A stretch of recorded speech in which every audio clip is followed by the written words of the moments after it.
As dinge verkeerd loop, is dit 'n aangemaakte ontwerp van die moenie trek tot die wenners parade. Elke enkele skuld was 'n prys wat Jan betaal het voor koor. O, die geskiedenisboeke kry rus. Ons het 'n nuwe ou gevind om op die proef te stel. Sit die portret weg. Bære die ou veerpin. Daar is 'n splinternuwe skak vir die politieke wetsontwerp. Koor, ons verruil die Jan-kaart vir 'n Trump-kaart. Dis die blinknuwe manier om die blamspel hard te speel. Gaan die krag uit, is die pad vol gate. Moenie na die begroting of die kieserspeilings kyk nie. Draai net daar die kaart om, sien die goue hare. Die don is die rede vir die slytasie. Ja, ons verruil vandag die Jan-kaart vir 'n Trump-kaart. Die infrastruktuur verkrummel, die krane loop leeg. Maar moenie vra hoe en moenie vra hoekom nie. Vergeet die jare van dieselfde ou groep. Die oranje man en Daisy kom vir jou. Ongelykheid styg, dis 'n Mar-a-Lago komplot. Hy is so gemeen en boos, glo dit of nie. Die oorspronklike gangster is uit-ideer, want Jan van Riebeeck is nie meer moordnieuws nie. Brug is die nuwe sondebok. Die vars allebei. Wanneer die beloftes in 'n leuen verander, koers sluit aan. Amerika is gemeen, die wêreld is so koud. Dis die beste storie wat nog ooit vertel is. Kry jou kaart, speel jou deel, gitaar, sing dit is solo. Ons ruil die Jan-kaart vir 'n Trump-kaart. Dis die blinknuwe manier om die blamspel hard te speel. Gaan die krag uit, is die pad vol gate. Moenie na die begroting of die kieserspeilings kyk nie. Draai net daar die kaart om, sien die goue hare. Die don is die rede vir die slytasie. Ja, ons ruil vandag die Jan-kaart vir 'n Trump-kaart. Ons ruil die Jan-kaart, tot ziens Jan. Sien jou later, Hallo Don, jy's die heide. dis nou alles sy skuld, elke liewe bietjie daarvan. Kyk na die kaart, baba. Laaste vonkel in die sentklokkie.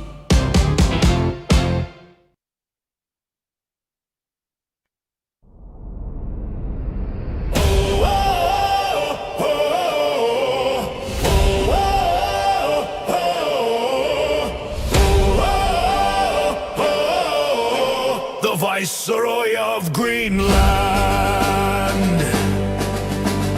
First came the Dorset, ghosts of the frost, o'er Baffin Bay where the sunlight is lost. They carved out a life on the edge of the world before the red banners of Vikings unfurled. Then Eric, the outcast with fire in his eye, fled Iceland's cold judgment for a new northern sky. 25 long ships set sail for the west, but the hammer of Neptune put them to the test. 11 were swallowed by the salt and the foam. 14 survived to find a new home. Oh, the ice is a kingdom, the tundra is gold, a saga of iron, a story of old. From the eastern heart to the western shore, the Norsemen are rising to conquer once more. Through the mist and the thunder, the prophecy seen. All hail the Viceroy of Greenland. Oh, oh, oh, oh, oh, oh, oh. All hail the Viceroy of Greenland. 600 farms in a warm epoch Equinox light. 10,000 Norsemen prepared for the fight.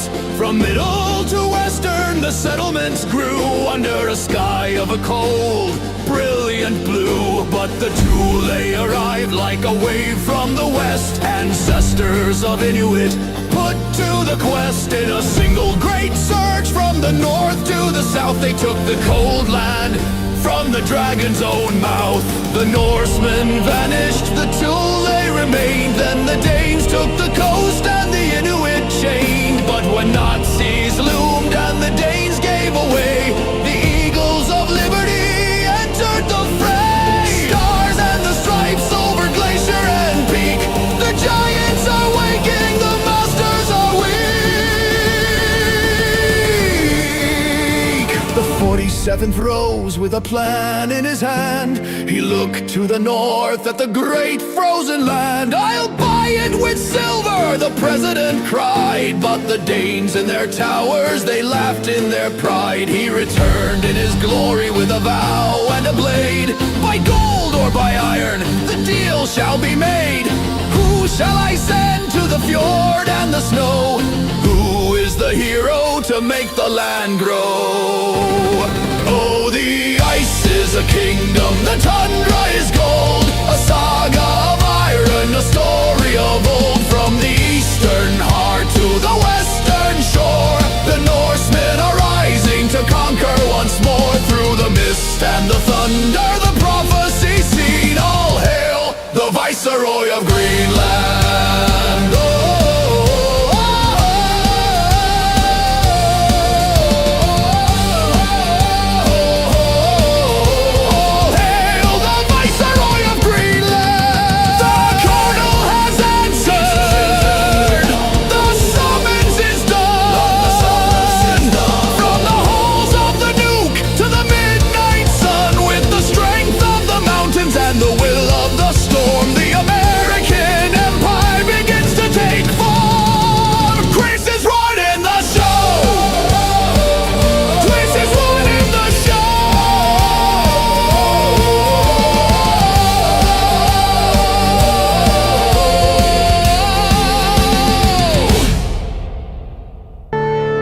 Marvin Divine.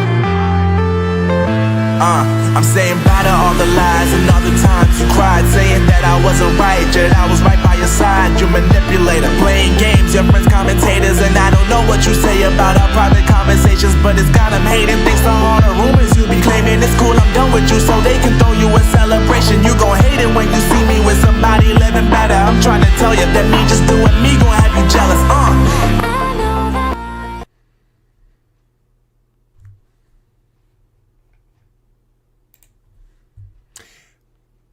Thursday, January 8th, 2026. A few program analysis, folks. First off, I'm planning a trip to Texas to do a meet and greet with South African refugees, approaching 200 South Africans currently in Texas. Initially, the plan is somewhere around the Dallas-Fort Worth area, which would make it central for most people from San Antonio and Houston if they find themselves down there to make it up there. Also, people keep saying you should go on Joe Rogan, but I don't think that's going to happen. You'd have to really influence Joe Rogan. I understand he's in Houston. But the plan is to go down to Texas late this month. I've invited Lily Fundeplas, Professor G, and John B. Wells and Brandy Wells to join me at the event. It'll probably be bring your own bri if we do that. Yes, Texas is that hot. Not as hot as South Africa right now. It's wintertime. South Africa getting 45 degrees Celsius. That's quite a hot situation. So looking at a Texas meet and greet, big event. I plan to be down there for a few days. So we'll see what happens. We'll try to do it on a Saturday so that people can attend who have work. Anyway, that's taking off here shortly. Coordination is coming together for that. So I already had a donation to help pay for the flight. Appreciate that. It was very kind by Intel, Modified Intel. It was very kind of him. Thank you, Joe, for 35 Rand Super Chat. I think that's turned off, the announcements. No, it's on. It should have shown up. Thank you for the Super Chat. Appreciate it. Yeah, United States of taxes, that's definitely are. But welcome back to the program, everybody. A little sound check now. Let's see how that's going. But welcome back to the program, everybody. A little sound check. Okay, that's good. Sound is good. Okay, I just had it turned down here because I had that Viking music blaring. I love that Viking song. Do you guys like that Viking song? I added everything. Marley Quinn. Your two favorite brats. Thank you for all the great content for us, your followers. Sent you a poster and merch ideas. Thank you, Marley. And yeah, thank you all for being patient. It's 11:11 on the 8th of January. And that's actually kept time. The time caught up. I haven't changed the clock. It's caught back up. It fell a minute behind. Now it's caught back up. Those Chinese clocks, man, they kill me. Anyway, yeah, Texas turtle bra. Is that what somebody said? Bring your own dop and chop. Yeah, I don't know about dop, but chop is fine. Anyway, buffering must be on your side, Alan. It's okay. How would the Iranian ships arriving in South Africa practically do the weather is falling? Well, as I said in the video I've just published, did it go live yet? Let me see. Oh, no, I didn't do the video. I'm sorry. No, I thought I'd record the video. No, I recorded a video on the South African Communist Party's big protest day, which amounted to nothing. Not even a hill of beans. Yeah, no, I have a video which I haven't published yet, which I've talked about the Iranians, and I said, and I'll publish this on X, I think it's where I put it, is on X. I think I said that, you know, apparently you don't need the Navy to oppress demonstrators because they're on the shore. So there you go. It's your favorite one. You love the others, but this one's something else. Yeah, I love the Viking theme. I wanted the Viking theme to it. It came out really good. Really want a poster to frame. Okay. Oh, you mean the Viking, the Viceroy of Greenland? Okay, Mad Max, I'll address that in just a moment because I know there's a lot of people that are here for the daytime that aren't here at night. So I'll address that very quickly, and then we'll get into the news because some people are here just for the news. I don't want to keep them waiting too long. All right, welcome to everybody. I'm not going to greet you all because there's a lot of you in the chat. Thank you so much for that. 650 currently here. But let's take a look at that like button. Like, so far, you're not liking, huh? Well, some of you are. 733 people, excuse me. That was easy. Well, that sounded terrible. This guy's got asthma. That was easy. That's better. Yeah, hit that like button, folks. 276 likes. That's a little underwhelming. It's like a Communist Party rally at the U.S. Embassy. It's a bit underwhelming. And Joe, thank you for 35 Rand Super Chat. Marley Quids, thank you for the 140 Rand Super Chat. All right, so the medical procedure.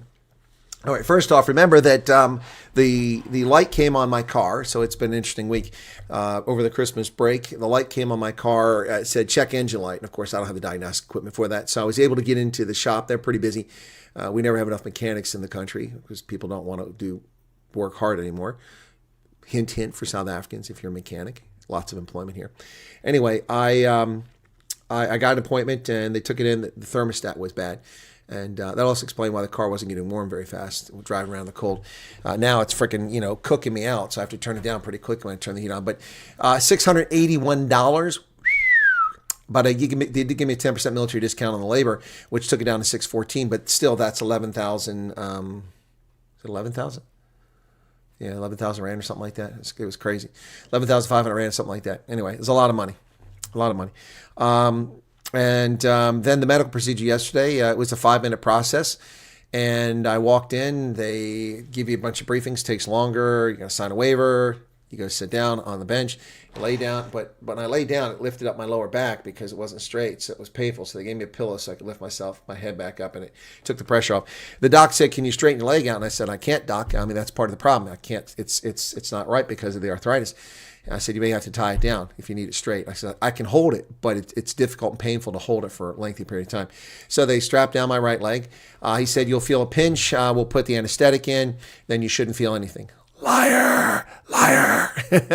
So I wasn't watching it. They pulled my trousers down and they cleaned the area there. And then they put the anesthetic in, and I felt this little pinch, little prick.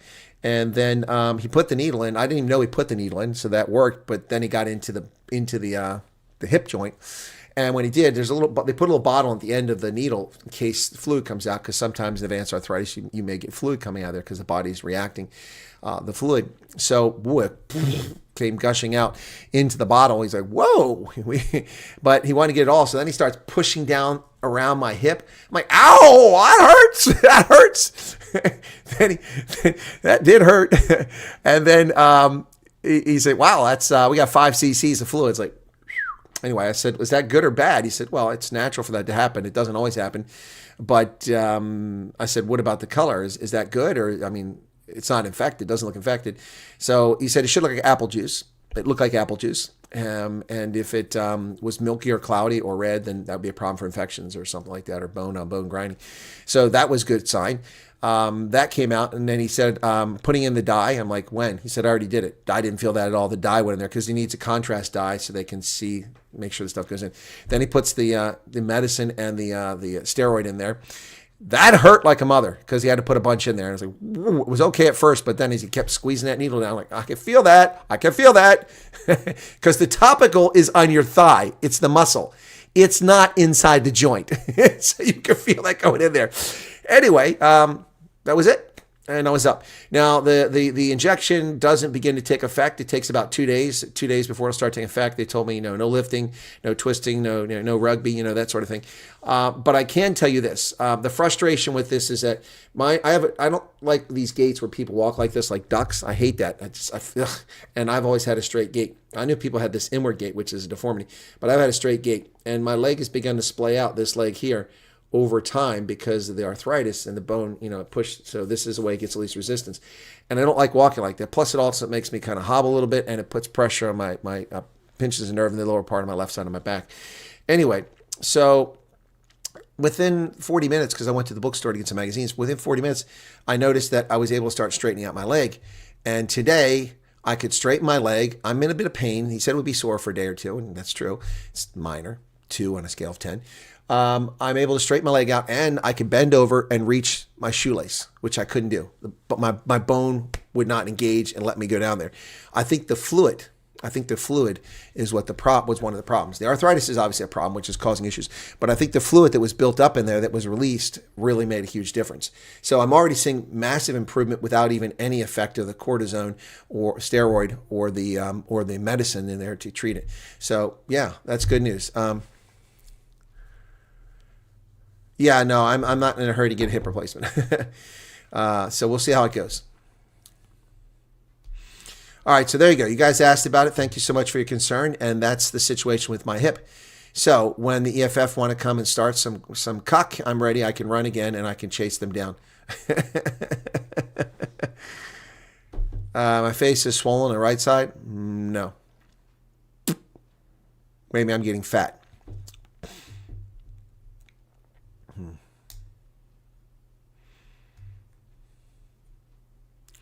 All the injections, both knees have been replaced, and my hands have a replacement joint and one fuse. Good God, Paul, that's crazy. Hips don't lie. Well, that's what I said. Cortisone is a steroid. I said steroids initially, and then I mentioned which steroid it is. All right, so yes. Thank you for correcting me when it wasn't necessary. All right, well, let's see. The Iranians have arrived. The Iranians are coming. The Iranians are coming. The Iranians are coming. Oh, well, they've arrived. Apparently not needed to oppress demonstrators back home. They've made it all the way to South Africa. Such a long way off. Well, the Chi-Coms are there as well. Yep. Now, I'm a little confused. This South African ship appears to be flying a Chinese and a South African flag. What the heck is that?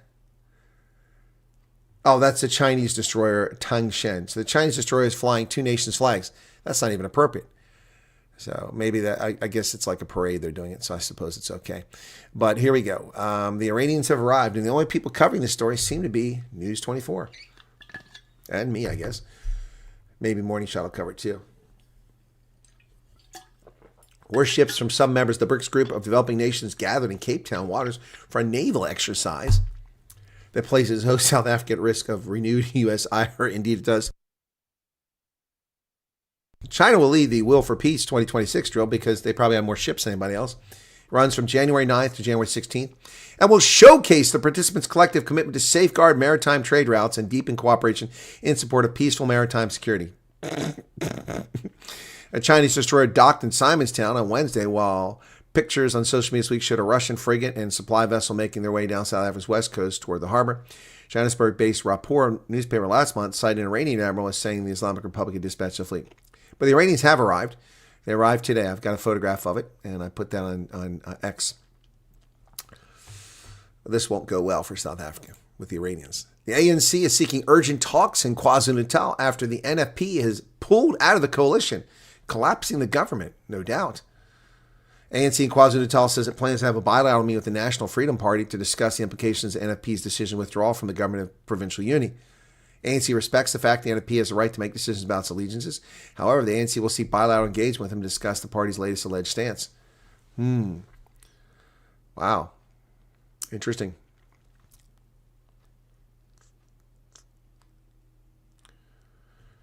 reports that the NFP resolved to exit the coalition after its chairperson of the province, Mbali Shinga, defied party directives during December vote of no confidence in Premier Tamituli. Well, that's why the NFP holds one seat in the 80-member legislature, but that one seat gives the ANC what it needs to rule. The MK has 37 seats, the IFP 15, the DA 14, the ANC 14, DA 11, EFF 2. So IFP and ANC is 29, and the DA is 39, and one makes 40. But the NFP has one seat, which gives them the 41 majority. So losing them could be problematic, unless they just vote neutrally. So they wanted to unseat the premier, who's an ANC premier, and the ANC is not happy about it.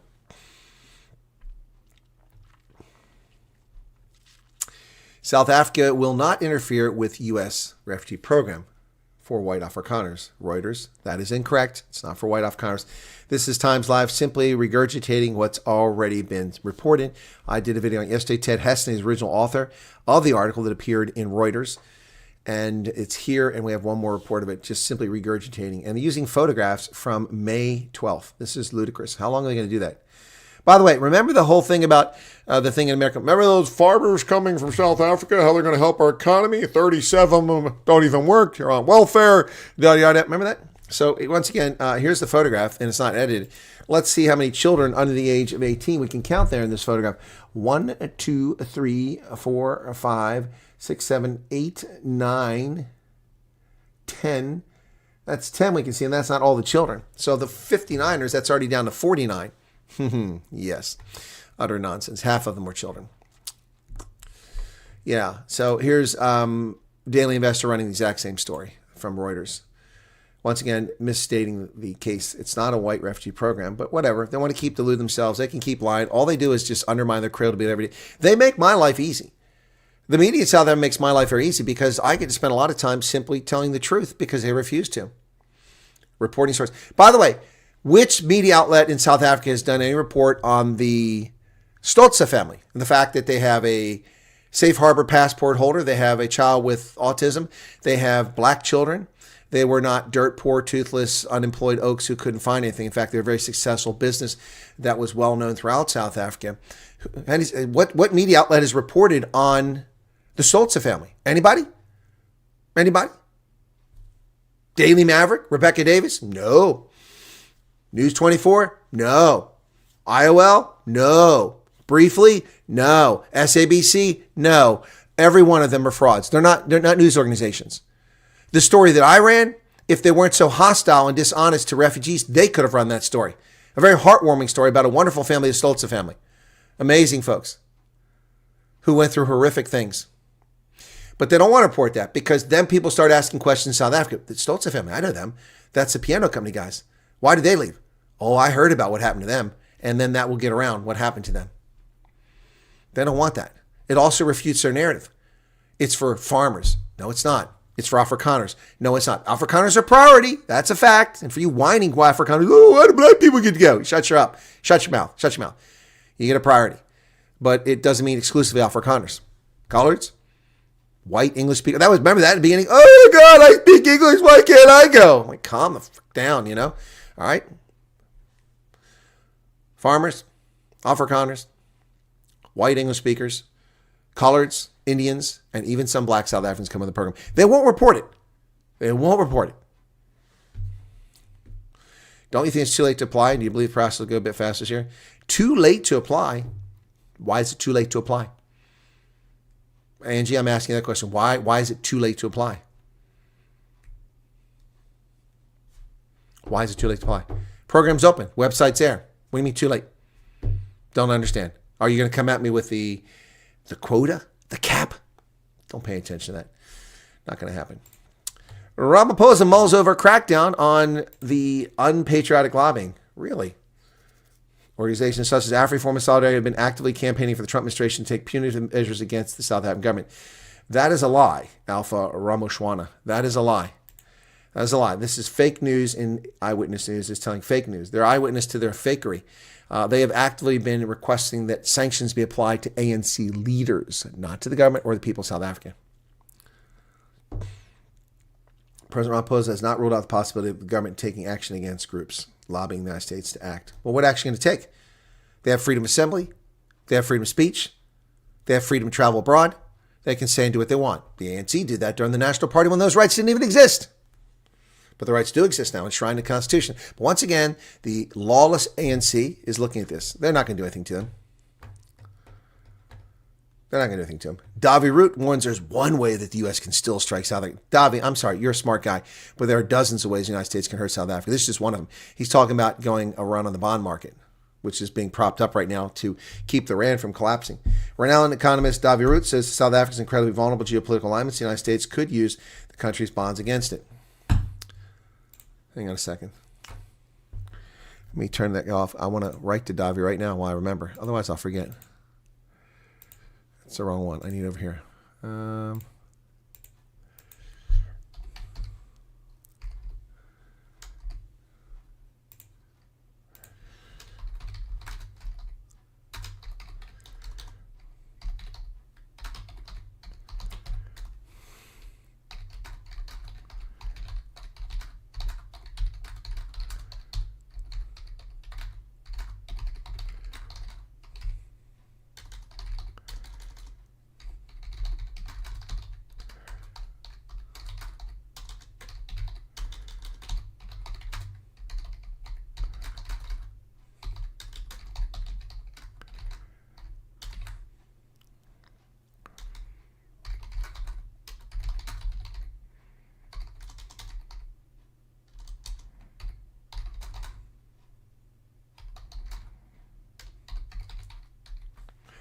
All right, send him this message.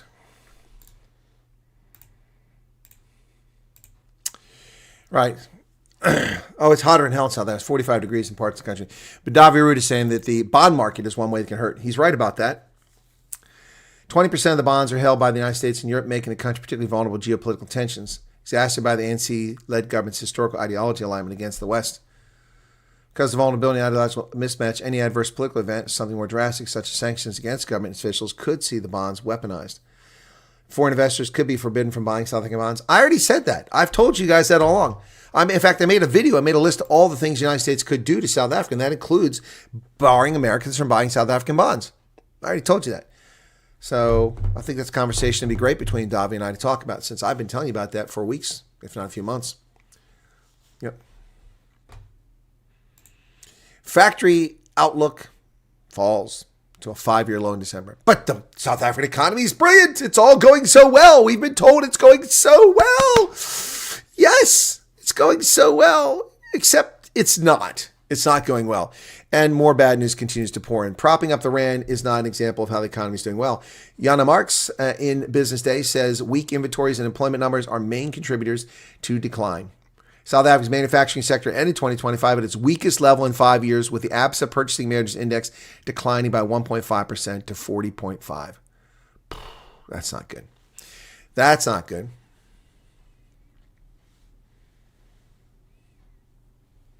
Oh, are people just now showing up to discover the questionnaire? Let me just take a moment for refugee conversation. Okay, folks, let me deal with this very quickly. If you are new to the program, or you're new to Meet has hidden it from you for 10 months, here's the deal. Or if you're a person who sent a PRM email in hoping to be one of the first people who came over, then did a statement of interest when it became available on May 12th, and you haven't been interviewed, if you've done those steps, or if you're new to the program, you must go to the US Embassy website, click on the questionnaire, the intake questionnaire. Here's some advice. Do not use a mobile phone. It's difficult to do on a mobile phone. Find a laptop, find a PC, fill it out. Save your work frequently. If you can't get in, it says you can't get in, go back and request a new code to get a new link. You get a new link, it lets you back in because it's timed out. But save your work several times. Be truthful and forthcoming. If you've been arrested, you've been charged, you've been barred from a country to travel to, you've been convicted, you've served prison time, you were in the SANDF or SADF, and you were in the police or special branch, you need to be honest. An act of omission is an act of commission. It will lead to a denial. It's a long questionnaire. Some people took 7 hours to fill out, okay?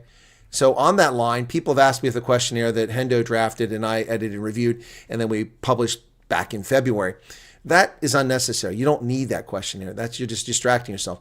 Virtually everything you're going to be asked is in the intake questionnaire, which they modeled, I believe, off of the questions they're going to ask, which I modeled off my experience as a criminal investigator and a counterintelligence agent. So, and with Hendo's input from an interview we had. So, you need to go do the intake questionnaire and be prepared to spend some time on it, okay? All right? Be honest. All right. They'll use anti-hate speech bill now out for public comment, specifically the line criminalize any speech that hurts social cohesion to take action against. Yes, they will. Gary, thank you for the 70 rand. They will try to do that. Any speech can be declared. Yeah, that's right. Anything. Anything. These are governments that oppress their people. They're not legitimate. Alan says questionnaire is not difficult. Well, it is for some people, particularly those that live in the old Transvaal who barely speak English. It's a challenge. All right? But you can get it done. Raging veld fires, folks. South Africa is ablaze. In Nelson Mandela Bay, forced a canine unit evacuation and caused multiple vehicle accident. The smoke coming across the road, I guess they couldn't see each other. Pretty horrific looking accident. And by the way, what's the deal with South Africa and all these damn cars being white all the time? I mean, for a country that claims to be 80% black, why are 80% of your cars white? I'm just asking for a friend. Several raging veld and bushfires continue to tear through parts of Nelson Mandela Bay on Wednesday, forcing the evacuation of the canine police unit and triggering multi-vehicle accident. A late afternoon notice, Nelson Mandela Bay Municipality's fire and emergency services warned motorists the section of the N2 had been closed. The fire previously brought under control has reignited due to strong winds prompting the closure of the N2. So fires are all over, man. Look at that smoke. So you should be driving that, folks. Find a safe place to get off the road so nobody rear-ends you. Hangover Summerstunt. Substation damaged during the fire.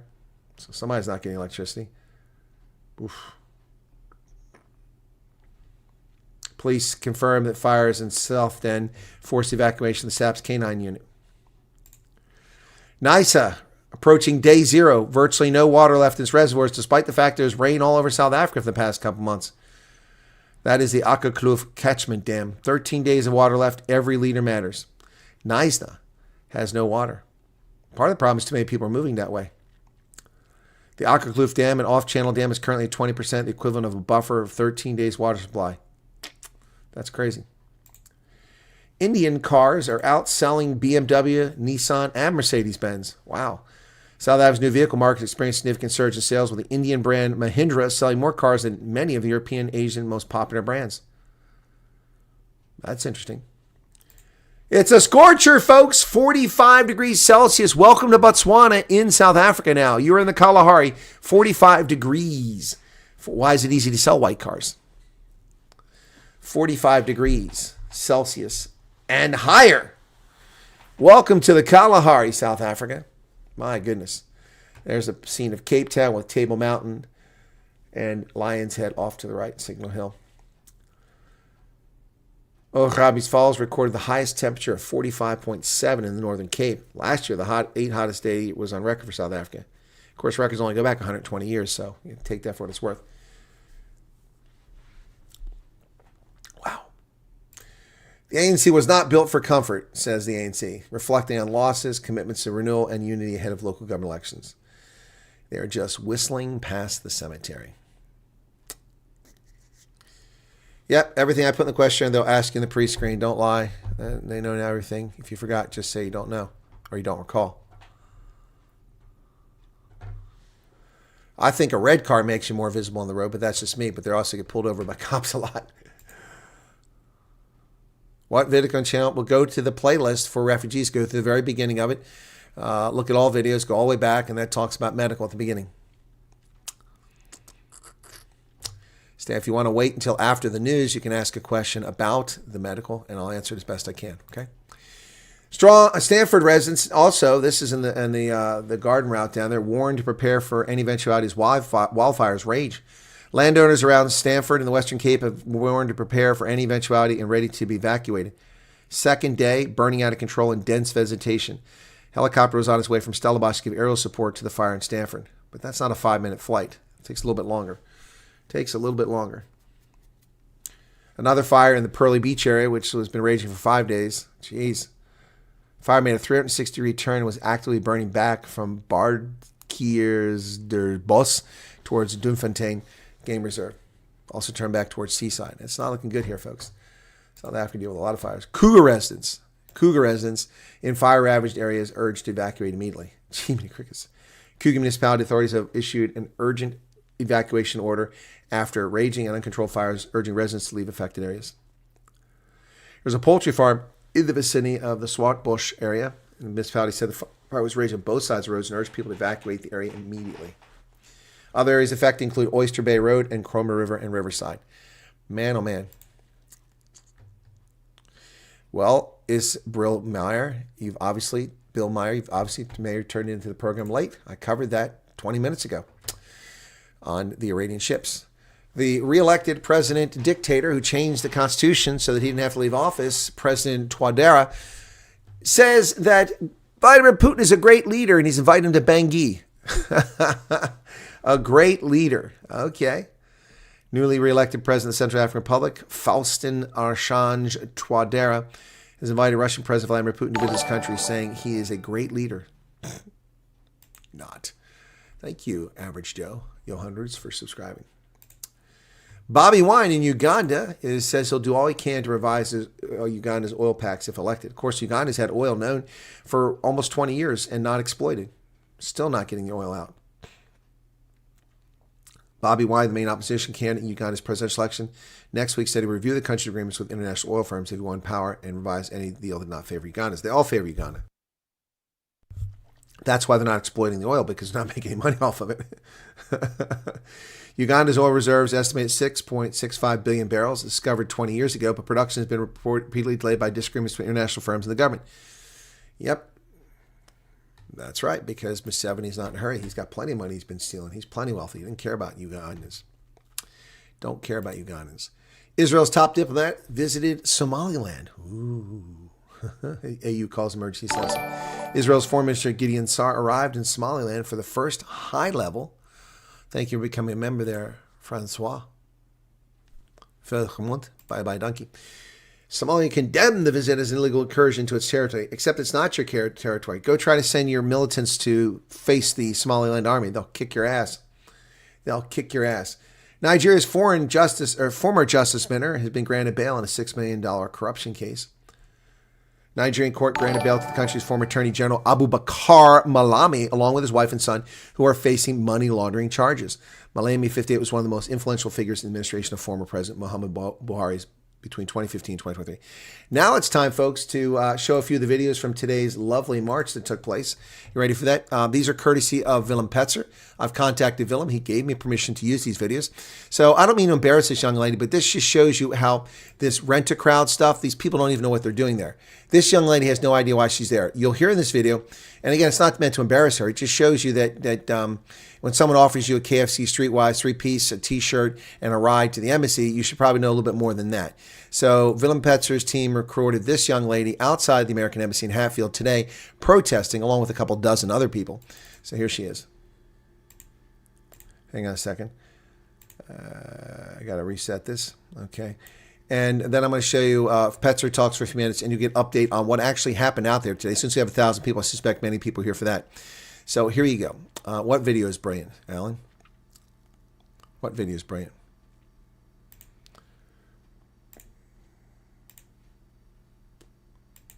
Hang on. Why am I not hearing this? So, are you guys... Stop it! I said stop. Stupid frickin' computer.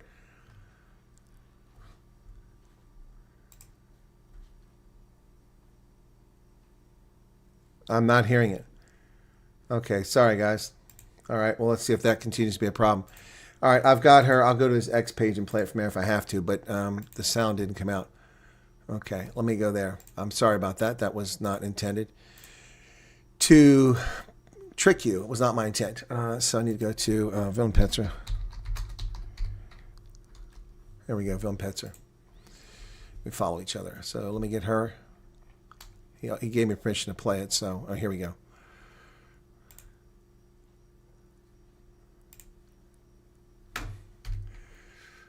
All right, so let's play this one now. And rather than mess around with all the others, I'll just play them all from here. Sorry about that, folks. I'm not really sure why. Now, this should be sound on this.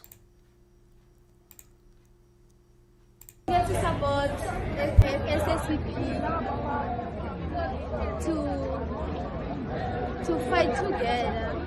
Okay, why are they here today? Yeah? Why are they here today? Why they are here today? I heard that they are fighting for someone that is in the prison. Okay, which prison is he in? I think it's this one. This, Yes. This prison. this is the American Embassy. Yes. We have to support SS. She obviously doesn't speak English very well, so I'm not going to pick on her for that. But when asked the question why she's there, we're here to support this today. Support what? For the people to get them out of the prison. Out of what prison? This prison. That's the American Embassy in Hatfield. That's the American Embassy in Hatfield. Yeah, there's your 30%. So now, this is longer with Willem. I'm just going to pull it from his page. He said I could show it. So this is about what happened today. Willem Petzer kindly offered to let me use his content. So I'm at the protest of the South African Communist Party at the United States Embassy in Pretoria today. And just to give you guys some background, the South African Communist Party has governed South Africa since 1994 alongside the ANC in the so-called tripartite alliance. They never participated in any elections and they hold on to power solely by latching onto the ANC. It is very interesting to me today, I'll show you the entire protest just now, but it's interesting to me that this party has garnered so little support with probably their biggest protest they had in the last 5 years. If we look at the way that Cyril cowers to every single one of their requests, and the fact that when they scolded him earlier this week, he immediately backtracked and promised that he will heed to their policy. You see, this is historically the party that has determined the ideology of the ANC. This is the party of Joe Slovo, who is arguably the biggest intellectual and political policy maker in post-apartheid South Africa. And all of the policies that we see the ANC push through, such as expropriation without compensation, such as the national health insurance, and so on and so forth, is coming from the South African Communist Party. So let's take a look at the actual protest itself and how few people are actually here.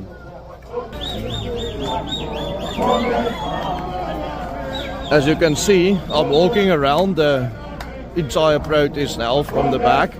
I'll show you from the front in a second. But this is the crowd that actually participates in the singing. Then there's a few more supporters standing here. But as for the crowd that is actually participating in the actual protest, this is how large it is. Maybe 200 people, if I'm very liberal judging.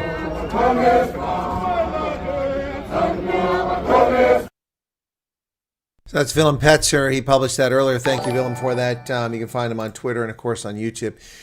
So thank you, Bram, for your membership. So Liz is saying, don't be pedantic about the words. You're missing the point entirely. She said she came there to support to get the people out of this prison. Out of this prison. You want to call it a prison or whatever? She's trying to get the people out of it. Nicholas Maduro and his wife are not in the American Embassy in Hatfield. They're in a jail in Brooklyn, New York. That's about 6,800 miles away. Just saying. So it's not being pedantic. It's a fact. Like I said, I'm not picking on the girl because she's uninformed. I thought that was a bit tough. I wasn't sure I was going to show that video, but it's important to show you how these renter crowds know nothing. It's just like Senegal. Did you see interviews Big Daddy Liberty did in Senegal, the second Senegal, when he went down there and they trashed their concrete rubbish bins, broke them down, ripped down the Afrikaans signs off the street posts? Yep. No, it's just utter nonsense. So I predicted tongue-in-cheek in my video last night, warning about this protest, that there would be dozens of people there. Looks like I was pretty close. Maybe about 6 dozen people showed up, if that. Dozens, not thousands. Yep. So here's a sign. Here's your sign. Look at that. Picket against USA. Imperialist aggression against Syria, supplying apartheid Israel with weapons to kill Palestinians. Okay, Israel's not an apartheid state.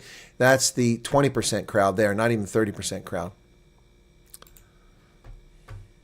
They have no idea why they're there. Exactly right. That's the point. That's the point we're making here. So here is another one from Willem. This is 14 seconds. This is earlier.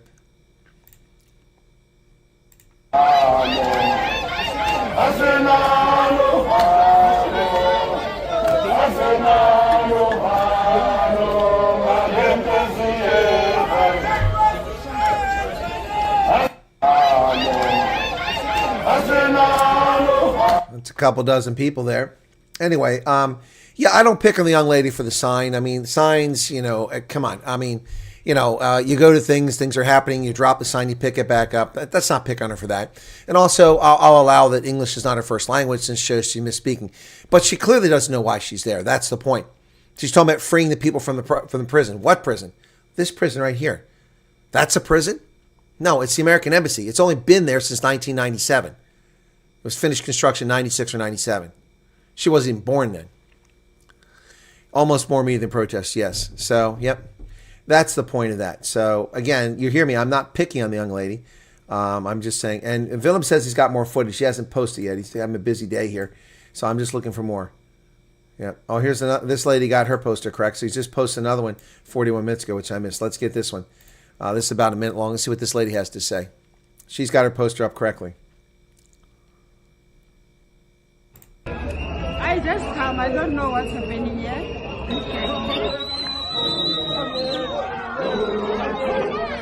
They have no right to be kidnapping sitting presidents who are democratically elected. Number one, he's not a sitting president, not recognized by most of the world. Number two, he wasn't democratically elected. He stole 2 successive elections.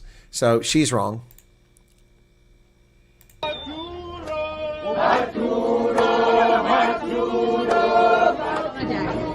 Why they are here today? We already saw her. The fighting for someone that is in the prison. Okay, which president? I don't even know their name, but we're here to support them. We want them back. It's something that has been going on for many years. This is not the first time that the US has intervened. Shut up. South Africa intervenes in Lesotho and Comoros, and you don't say jack shit, you soy boy. Soy boy. In Latin American countries and even other countries to do regime change to the benefit of... Yeah, that's what South Africa has done under the Democratic ANC party for 31 years all over Africa, sticking its nose in Ivory Coast, in the DRC, in Burundi, in Eritrea and Ethiopia, in Comoros, in Lesotho, in Swaziland. Their capitalist boss, they're now doing it...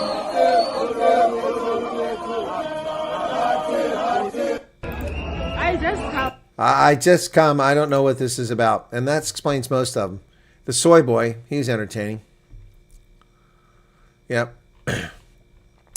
So Willem Petter put more content out there. So we'll get more of that up in a video later on. Thanks to Willem. We appreciate him being there. I obviously can't make that. It's a little far away from me. Can't be physically there. So, yeah, pretty incredible. Yeah, the t-shirt says, what a dumbass, right? Saw them singing and dancing. I thought they were auditioning for South African Idols.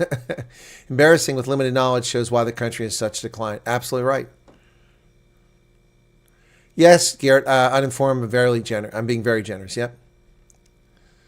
Yep. That soy boy likes the BBC. I'll bet he likes Dan Quarter, too. He's probably crying. Dan Quarter got canceled. Ronaldo told me yesterday Dan Quarter got canceled. Anybody else hear that? Yeah, so I don't know. We'll see. All right, back to the news. We were at Nigeria. Let's shift our attention to Ghana, where things are looking up after a rough patch economically. Ghana is on track to cement its position as a major oil producer in West Africa. Finally, after 15 years, the Jubilee field is boosting crude production to 70,000 barrels per day after the completion of the J74 producer well. Tullow Oil, the Irish company. Wow. Jubilee, discovered back in 2007 and operated by Cosmos Energy in partnership with Tullow Oil, Ghana National Petroleum Corporation, and Petro South Africa. Petro South Africa. South Africa's got its hooks, its colonialist hooks into Ghana, extracting oil. It's been a backbone of Ghana's offshore production, but output has gradually declined in recent years due to aging infrastructure. Ghana's Minister for Energy and Green Transition, John Abdoulaye Jinapor, said the license extension agreement that this memorandum of understanding marks a significant step forward in our nation's energy sector. Well, production will start picking up. Ghana's public finances are in lots of trouble. Yeah. They need more money. They needed more money because they started spending like drunken sailors once they started getting oil money and exceeded what was coming in. Oh, is this going on now? Kristi Noem has a press conference. Is it live now? Let's see if it is.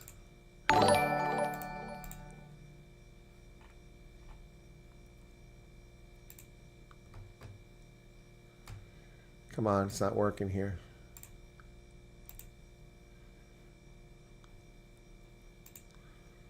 Can't get it to work. Hang on, let me try a different browser.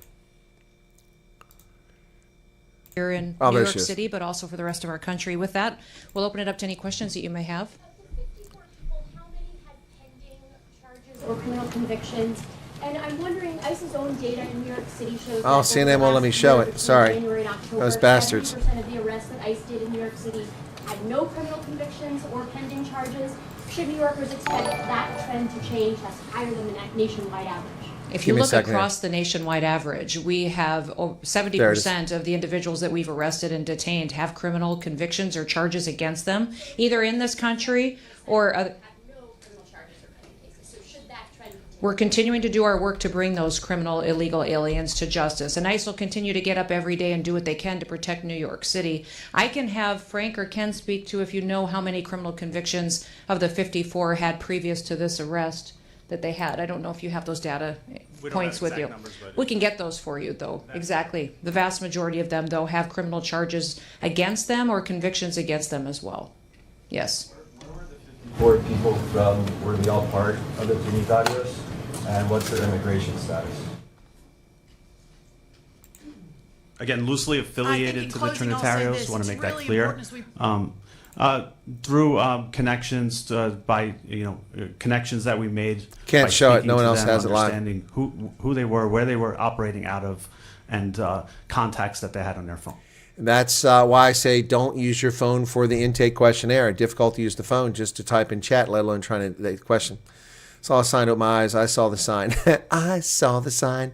It opened up my eyes, and now together forever. Base to Base was awesome. In October, we saw mass protests and armored vehicles rolling down Canal Street. How do we ensure that we don't see another situation like what happened yesterday here in Manhattan?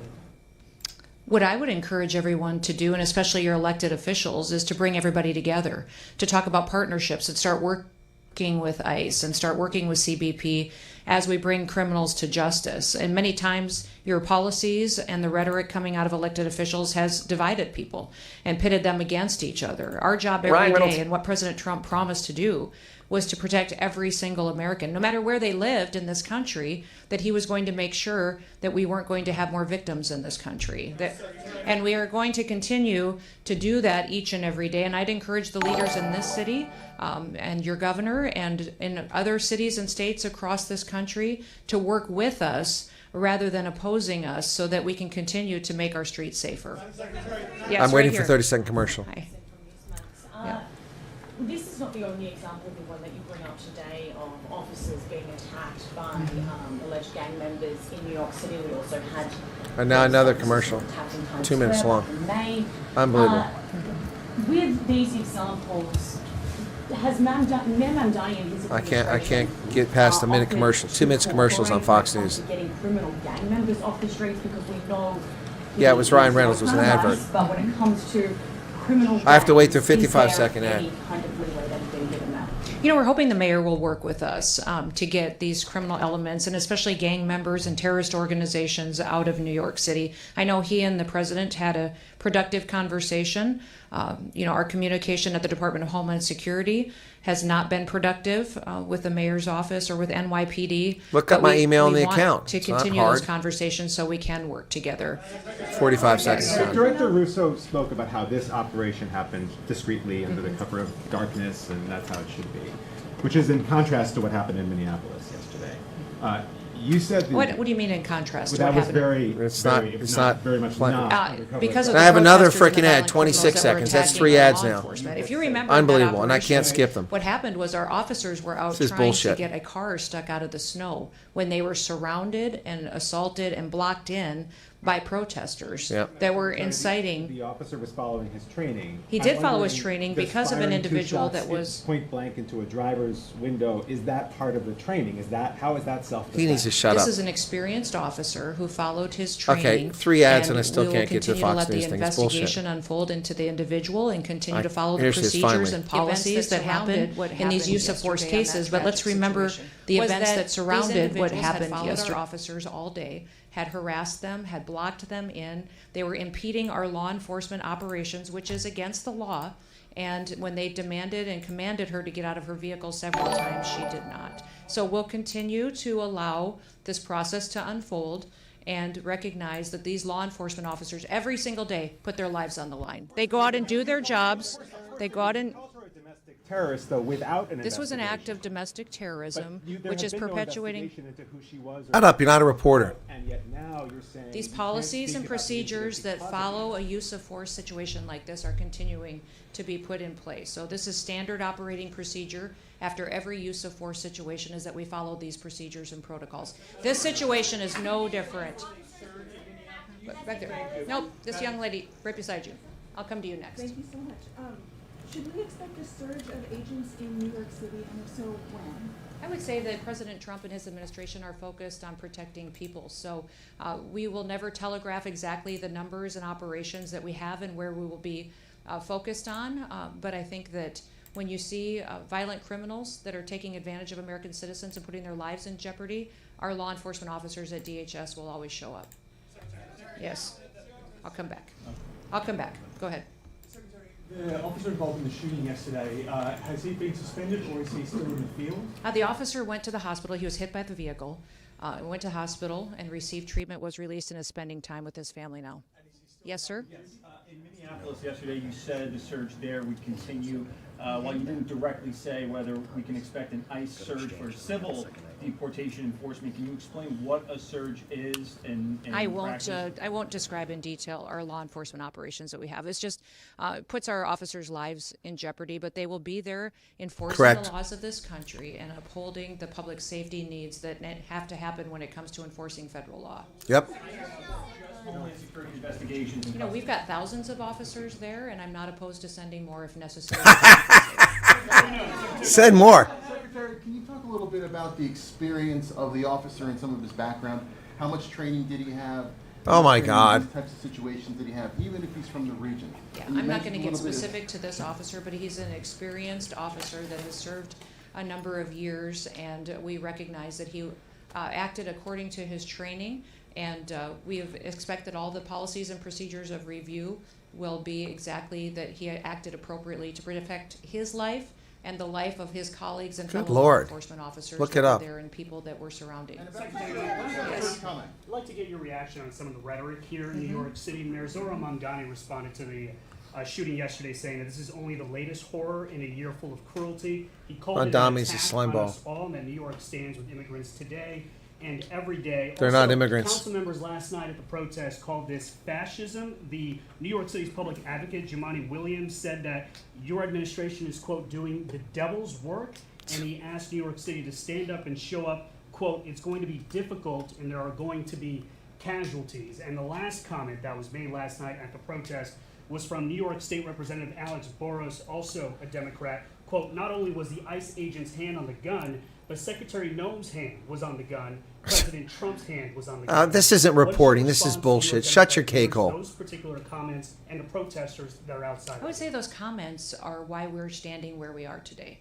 That kind of language and that kind of provocative talk, Yep. inciting people to take action and perpetuate violence in some cases, is unacceptable, and especially of elected leaders. We Yep. have a responsibility to state the facts, to go out and enforce the law. Yep. Your mayor just said in that statement that he was going to stand with illegal people who have broken our law before he's going to put New York City citizens first. Yep. His job and why he was elected was to protect the people who live here, that had the opportunity to vote for him and have the opportunity to live in this city. They pay their taxes, they go to work every day, and instead the mayor in that statement chose to stand with illegals instead of those individuals who just want the chance to raise their families in New York City and have a part of the American dream. Yes. The head of Minnesota State Investigations Agency said that they had been cut out of the investigation into the fatal shooting in Minneapolis. Can you explain that reversal? I'd like to know where they've been and why they're not out on the streets investigating Exactly. all of these people that Exactly. are harassing and inciting violence on law enforcement officers right now. They're allowing the situation to be volatile. They're not doing their work. They haven't for years, and maybe they should get to work a little bit on the unprecedented fraud that we've seen in Minnesota and in Minneapolis by people that stole from American citizens and diverted funds away from vulnerable people and programs and services that they needed and put it into their own pockets. Minnesota is a train wreck. It is corrupt, and it was under the leadership of Governor Walz and this mayor that they allowed it to happen, and they let criminals and illegals and people abuse programs and steal the money, and now they're allowing violence to go forward on the streets as well.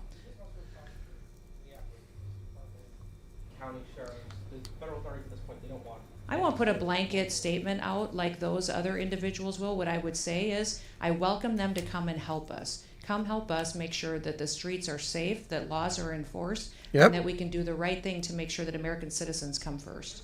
Yes, sir. They have not been cut out. They don't have any jurisdiction in this investigation. Yes, go ahead. Could you give us some more? I'm going to speak to this individual right here. Thank you, Secretary. Yes. Jay Dow from WPIX TV.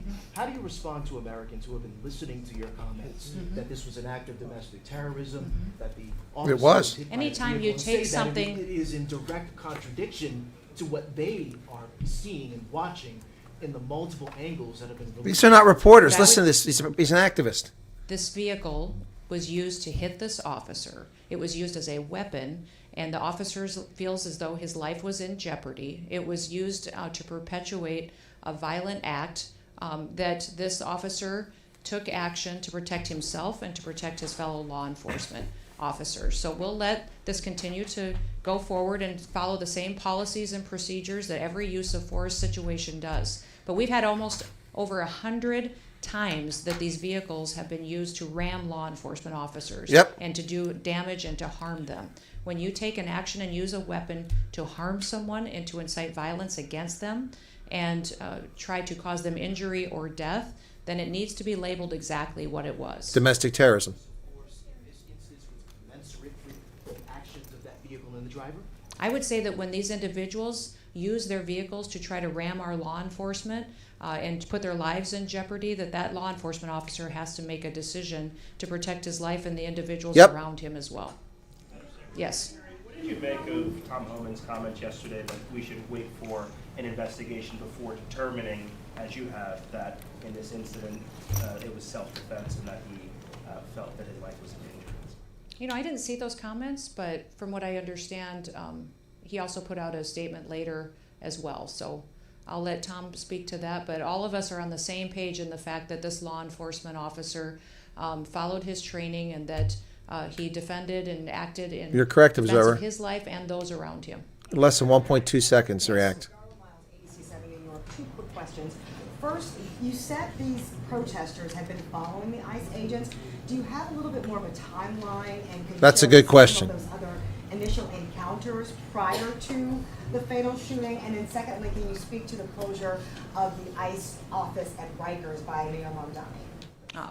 There will be more details coming out as this goes forward in the coming days, and I'll talk more about that closure in the future. Yep. They had been threatened, like how many other times they? It had been ongoing throughout the day. Yes. Thank you, Madam Secretary.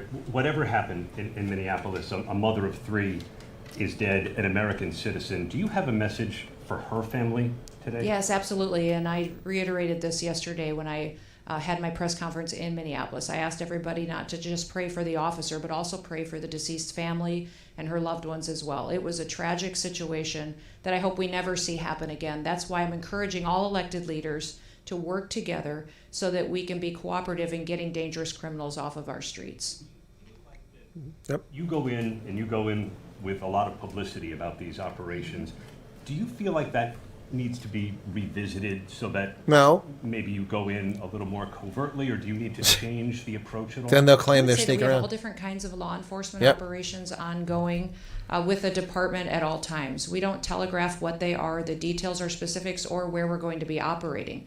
I would say that there's different tactics utilized for what's appropriate for the situation and the criminal activity we see in the city.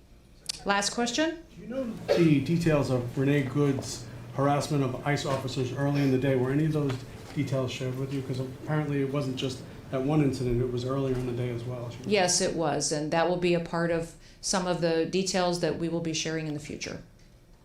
Thank you. Thank you all for being here, and I appreciate you focusing on this operation and the 54 criminals that we have gotten off the streets because of the work of this team behind me. We thank all of them for their service and recognize that, again, I'll remind you, tomorrow is Law Enforcement Day. Please take the time to thank a law enforcement officer who's out there keeping us and our families safe. Have a wonderful day. Secretary of Homeland Security Kristi Noem talking about Minneapolis and what happened there. Yeah. So here's some of the criminals that they were looking for. Wanted, Dominican national, wanted for rape, sexual abuse, strangulation, forcible touching, possession of a forged instrument. Dominican Republic, reckless endangerment, grand larceny, possession of stolen property, driving without a license. Dominican Republic, assault, contempt, robbery. Dominican Republic, felony assault, robbery, and theft. These are the scumbag criminals that Biden let into this country and that the Democrats have been importing into our country for 40 years, undermining civic cohesion, undermining our nation. They are scumbags. They have no business in this country. By the way, it's working out really well for me with this administration being so transparent and going to the press every day, all the time. I'm wind up getting lots of opportunity to actually do press conferences, either Carolyn Levitt or the president or someone else. Yep.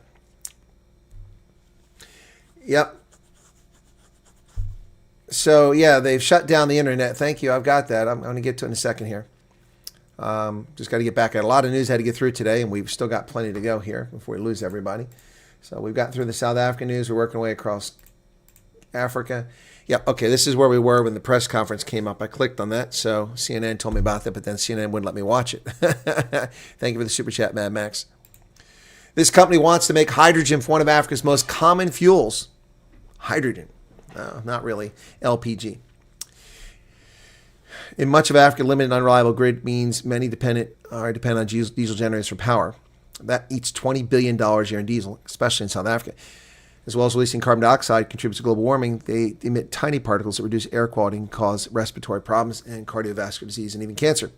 South African energy startup Hyena is trying to reduce the continent's reliance on diesel generators. Its power pods are 1.5 meters long. They convert liquid petroleum gas into hydrogen and then into electricity. Well, let's see how that goes. The warships can't do anything, Kaglakoa. What are they going to do? They can't do anything because what are they going to fire from their shipboard guns at demonstrators? They can be anywhere. They're not going to have any effect on what's happening inside the country. Irregular armed guards aboard the Russian shadow tankers alarmed the Baltic and Nordic countries. The marina ownership had just been transferred illegally to a newly formed Russian company in Berestimirin LLC. There's the Coast Guard approaching one of those as we seized that tanker. The seizure of Russian-linked oil tanker North Atlantic has highlighted worry among NATO and Nordic governments over the dark fleet vessels and the type of crews on board. U.S. military and Coast Guard personnel boarded the Mariana between Iceland and UK Wednesday as it operated under deceptive shipping practices, including flying a false flag and violating sanctions. Russian authorities demanded humane treatment and repatriation of the crew members. Windward Maritime Intelligence analyst Michelle Visa Buchmann claimed that Marina's ownership had just been transferred. We don't know the status of these sailors and seafarers who are Russian nationals. The lack of clarity is common with dark fleet tankers. So they're all freaking out about that. Russia. What do we know about the tanker? Well, let's see. Here's where it went. It left Venezuela on December 17th to evade the U.S. blockade. It changed directions and stops transmitting its location. It started on August 25th. It was a Guyanese flag oil tanker leaving Iran, headed for Venezuela.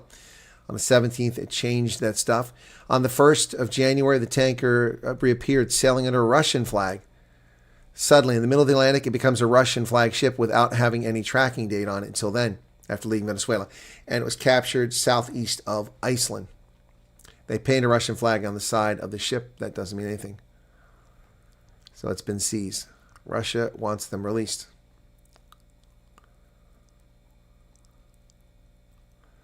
Will the U.S. seize more ships? Yes, we will. The United Kingdom's new visa rule starts tomorrow, except it's not true. I had to pay for this scam electronic travel authorization, a way to bilk me out of £30 when I went to the UK for the Women's Rugby World Cup.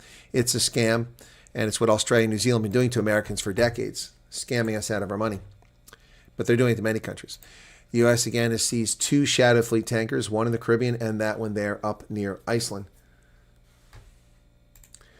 5 things to know about these seized oil tankers. Why did they board it, and why did they spend more than 2 weeks following it? Well, because it got away. They boarded it because it was sanctioned. And Christine Holmes said the world's criminals are on notice. You can run, but you can't hide. There's about 1,000 such shadow vessels around the world, and they use them to transport things illicitly. Venezuela's interior minister says 100 people died in that U.S. attack to seize the wanted, criminally accused Nicolas Maduro. Initially, we heard that it was 80. Now it's 100, including 32 from Cuba. China's massive oil for loans debt is a problem in the post-Maduro Venezuela. China's lent Venezuela billions of dollars, tens of billions of dollars in recent decades, but Caracas could simply declare those obligations void, which is what's likely to happen. They're going to say, nope, you're not getting the money back. And what will China do? Nothing.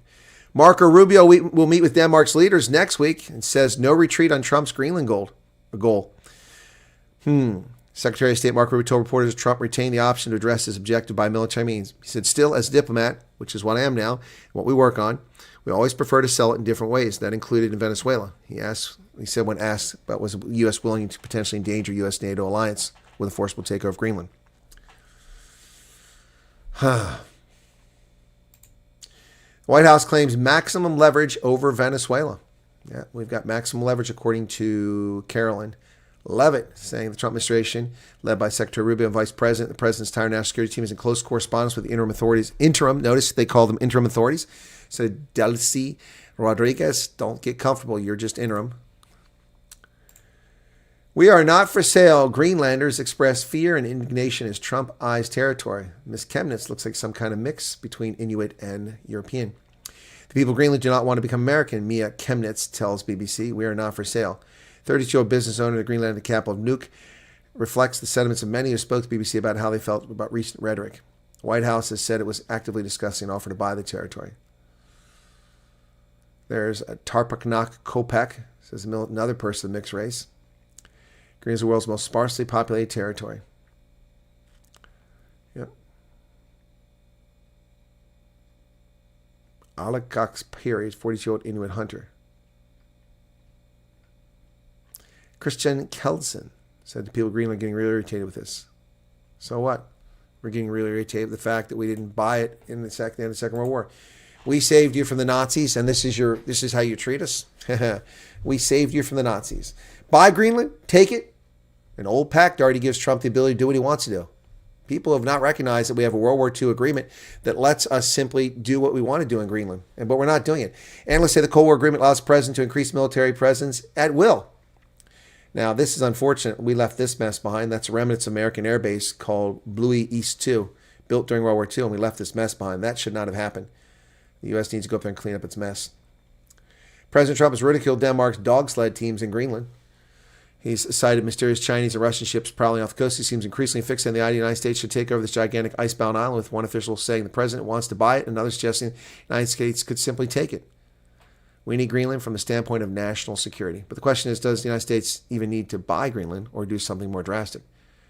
Under a little-known Cold War agreement, the United States already enjoys sweeping military access to Greenland. Right now, the United States has one base in a very remote corner of the island, but the agreement allows it to construct, install, maintain, and operate military bases across Greenland, house personnel, and control landings, takeoffs, anchorages, moorings, movements, and operations of ships and aircraft. It was signed in 1951 by the United States and Denmark, which colonized Greenland more than 300 years ago and still controls some of its affairs. Here's the word colonize there. The U.S. has such a free hand in Greenland that it can pretty much do what it wants, says Mikkel Runge Olsen, a researcher at the Danish Institute for International Studies. I have a very hard time seeing that the U.S. couldn't get pretty much everything it wanted if it just asked nicely. Do Russia and China pose a national security threat to the U.S. in Greenland? Well, the White House says Donald Trump still wants to buy Greenland. but has military means are an option too. Right now, Greenland is covered with Russian and Chinese ships all over the place. We need Greenland from the standpoint of national security, is what he said on January 4th. Since 1979, Greenland is a self-governing territory under the Empire of Denmark. Since 2009, it's had the right to declare independence through a referendum, but it hasn't done so yet. 4 easy ways, according to Politico, that Trump can actually get Greenland. Influence campaign to boost Greenland's independence movement, which is what they were doing. Yep. Offer Greenland a sweet deal. That's another way. Get Europe on board. That seems less likely. Or a military invasion. That seems less likely too, but not impossible.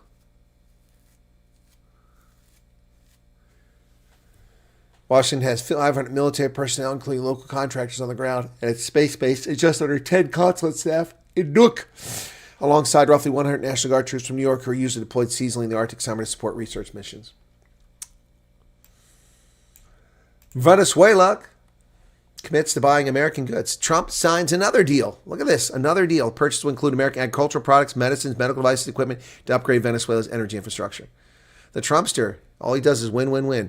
I've just been informed that Venezuela is going to be purchasing only American-made products with the money they receive from our new oil deals. These purchases will include, among other things, American agricultural products, American-made medicines, medical devices, equipment to improve Venezuela's electrical grid, and energy supplies. In other words, Venezuela is committing to doing business with the United States as their principal partner. A wise choice, a very good thing for the people of Venezuela and the United States, and bad, bad news for the Chinese communists. Where's everybody going to? Why are we leaving all these people at the top of the hour? Is there someone else on that's more informative, more entertaining? We've lost 150 people. I want to know why. Oh, I see why. There's 2 programs running right now. 2 programs running right now that are sucking up my viewers. All right. Well, that's good to know. People horny into my broadcast time. All right. Trump announces the U.S. will leave 66 different international organizations. In total, according to the White House, the United States will withdraw from 66 organizations or bodies. 31 are entities associated with the United Nations. Many of these bodies promote radical climate policies, global governance, and ideological programs that conflict with U.S. sovereignty and economic strength. The U.S. seems to be walking away from entities that promote international law, economic development, environmental cooperation, and gender rights, said Richard Gowan, UN Director of the International Crisis Group. So which ones are we leaving? Well, here's some of them. 31 UN agencies: Department of Economic Social Affairs, the Peace Building Fund, Peace Building Commission, Democracy Fund, Energy, Special Advisor for Africa, International Law Commission, Population Fund, Oceans, Human Settlements, to keep the Viceroy's cable warm. Thank you for that, Sami, 40 rands. Appreciate that. One of President Trump's first acts after turning office was to announce withdrawal from the Paris Agreement for a second time. The UN entity for gender equality and empowerment of women. We're done. We're out of it. Yep. And 35 non-UN organizations: the Carbon Free Energy Compact, the Colombo Plan Council, the Freedom Online Coalition, the Forum for European National Highway Research Laboratories. The Forum for European National Highway Research Laboratories. What the hell are we learning? New ways to make blacktop? Tar? What the hell is that? What the hell is that nonsense? Trump and Colombian President Gustavo Petro will meet at the White House. Oh, we got to get the date on this one, folks. We'll get the popcorn out, man. It'll be just like when Cyril Ramaphosa showed up. Natalie, could you dim the lights? Natalie, please dim the lights. All right, so these are videos of the corruption taking place in Colombia under your presidency. What do you have to say for yourself? Well, it was an ambush. It was an ambush. Gustavo Petro. Dim the lights, Natalie. Oh, my goodness. President Trump on Wednesday said he spoke on the phone with Colombian President Gustavo Petro, calling the conversation a great honor. It's a great honor to speak to the President of Colombia, Gustavo Petro, who called to explain the situation of drugs and other disagreements that we have with him. I appreciate his call and tone and look forward to meeting him in the near future. It will take place in the White House. We don't know when, though. I'm looking forward to that one. We'll be dimming the lights. The House takes a step to approve the subsidies for the Unaffordable Care Act. Yep. After Republican turncoats, 9 of them. The tally was 221 to 205 in a key test, the passage bill. It will be before the House today, and we'll see what happens. It was a discharge petition. So it's supposed to come before the House today, but it'll die in the Senate. Senate will vote on a measure to block additional military action in Venezuela. That will also fail. The question of whether the United States forces should be engaged in hostilities within or against Venezuela should be answered following a full briefing to Congress and the American public. The issues at stake in public debate in Congress. Nope. Congressional vote as contemplated by the Constitution. That's not what the Constitution says. Tim Kaine, you dumbass, and Rand Paul, you turncoat Republican. Nope, that's not what the Constitution says. And in fact, to put your name on that is shameful, Rand Paul. Nicholas Ferreira, bad things are happening all over the world, folks, not just in South Africa. Republican leaders now pushing back against President Trump's plans to acquire Greenland. The House and Senate dismissed the idea of a U.S. military to take over Greenland, even as the White House insists it's on the table. Yep, I agree. Senate Majority Leader John Thune rejected the idea. He said military action being an option. He said that to me, that's not something that anybody's contemplating seriously at this point. Yeah, Trump is just, trolling people. He's just trolling people. There's no reason to do that. Peter Pumpkin here, take care. Thanks for being here. The dollar poised for its third straight day gain, starting 2026 on a much better footing than it spent in 2025. Yep. The dollar was poised for its third straight daily rise today, though a mixed U.S. economic data leaves markets cautious ahead of Friday's non-farm payrolls report. The dollar index, which measures the currency against six rivals, was up 0.06% at 98.793. The dollar is coming off its worst annual performance since 2017, with analysts predicting another year of decline. We will see. We will see. Minnesota governor says he's preparing the National Guard in the midst of furor over the shooting. Is he going to use the National Guard to go after federal agents? This is not going to go well for him. We have someone dead in their car for no reason whatsoever. Oh, no, there was a reason for it. She was the architect of her own demise. Said the shooting was preventable and unnecessary. Well, it was necessary because she jeopardized the life of an agent and of the public with her dangerous behavior. And she used the car as a weapon. But it was preventable if idiots like you and Ilhan Omar and Michelle Wu and Pritzker and Brandon Johnson, all these other losers who sit in office, including your ridiculous mayor. Speaking of the mayor, let's take a look at that clown. This is Mayor Frey, the pro-Somalia guy. Okay, there's no sound on this one. Hang on. Stop. This is the mayor of Minneapolis, St. Paul. That's not it. Here he is. This is this clown. There's no sound, so I don't have to worry about copyright. There he is, wearing a Somalia t-shirt and a Somalia flag, dancing at Somali Week in Minnesota. And he's the mayor for the majority Anglo-Saxon, Germanic, Caucasian population and black population of Minneapolis. What a deuce. What an idiot this guy is. What a retarded dancer he is too. And we'll see him in a moment at Gay Pride. Yeah, and he's not fat like Steenhuisen, so he ought to have better moves than Steenhuisen, but they are worse. What a moron.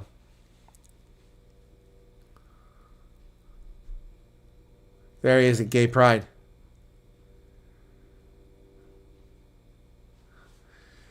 Wow, what a loser. And this guy's the mayor of Minneapolis, St. Paul.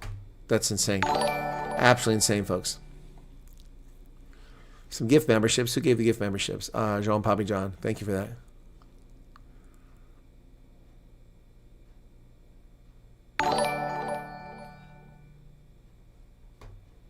He'll likely breach Posse Comitatus Act. I'm not sure that's going to work, but he will set himself up for a lot of trouble.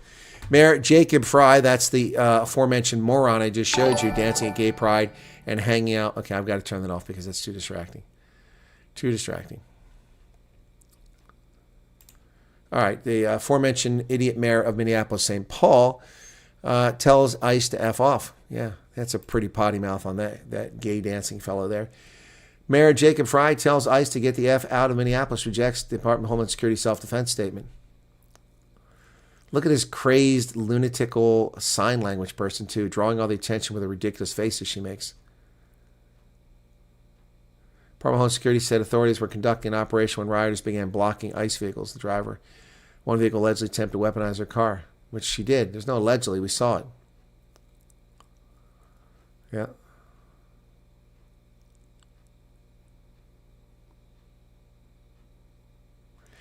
Ilhan Omar, who needs her citizenship stripped and deported back to Somalia, says you're lying. There's no attempt to run the office whatsoever. No ICE agents appear to be hurt. Get out of our city. Shut your cake hole. Get out of our country. You illegitimately acquired American citizenship and sit in Congress. It's a disgrace. U.S. online holiday shopping hit a record this year of $258 billion. Ladies and gentlemen, that's 75% of South Africa's economy. 75% of South Africa's economy. 75% of South Africa's economy was simply online sales in America during the Christmas season. In a month period. 75% of your entire economy was accounted for just by online sales. Not even in-person sales. U.S. online holiday shopping hit a record in 2025, fueled by a strong cyber week. Consumers spent nearly $258 billion from November to December, so 2 months, representing a 6.8% increase over the previous year. Solid performance. For the gentle giant, thank you, proudly Bormeising. Clouds are gathering. Folks have to go. Why does everybody have to go? An hour and 25 minutes in. Pete Hegg says prosecution of Mark Kelly sends a chilling message to U.S. troops and veterans, according to legal analysts. No, it doesn't. No, we don't run around telling people to disobey orders from the commander-in-chief and make determinations on our own, telling E4s and E3s to sit in the battle and make a decision on what's legal. No, we don't do that, so we're not worried about it. The highly public decision to censure Democratic Senator Mark Kelly and possibly dock his military pension is likely to make military retirees think twice before public criticize the Trump administration. About 2 million people receive military benefits through the U.S. Some retired military leaders have been strident critics of President Trump. There's nothing wrong with being a strident critic. See, this is bullshit. Business Insider is fake news, trying to tell you that by criticizing the president, he's losing his pension. No.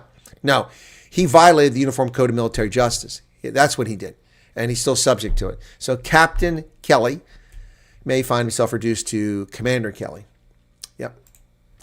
The $120,000 job that no American wants to do. Are there any South African refugees that want this job?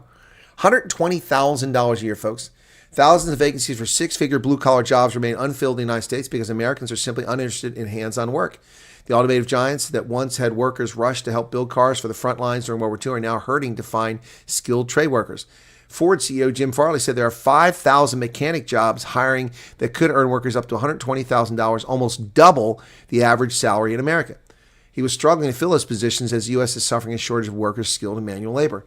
We are in trouble in our country. We are not talking about this enough. We have over 1 million openings in critical jobs, emergency services, trucking, factory workers, plumbers, electricians, and tradesmen. It's a very serious thing. He said dealerships across the country had a bay with a lift and tools and no one to work in it. Part of the problem is the time it takes to make six-figure salaries in the industry, which often does flat-rate jobs, meaning in order to earn a high salary, one would have to do work quickly and do more tasks. Another obstacle is the length of time it takes to learn the job, 5 years. And there is Ted Hummel of Ohio. He's 39-year-old. He's a senior master technician specialized in transmissions, makes $160,000 a year after more than a decade in business.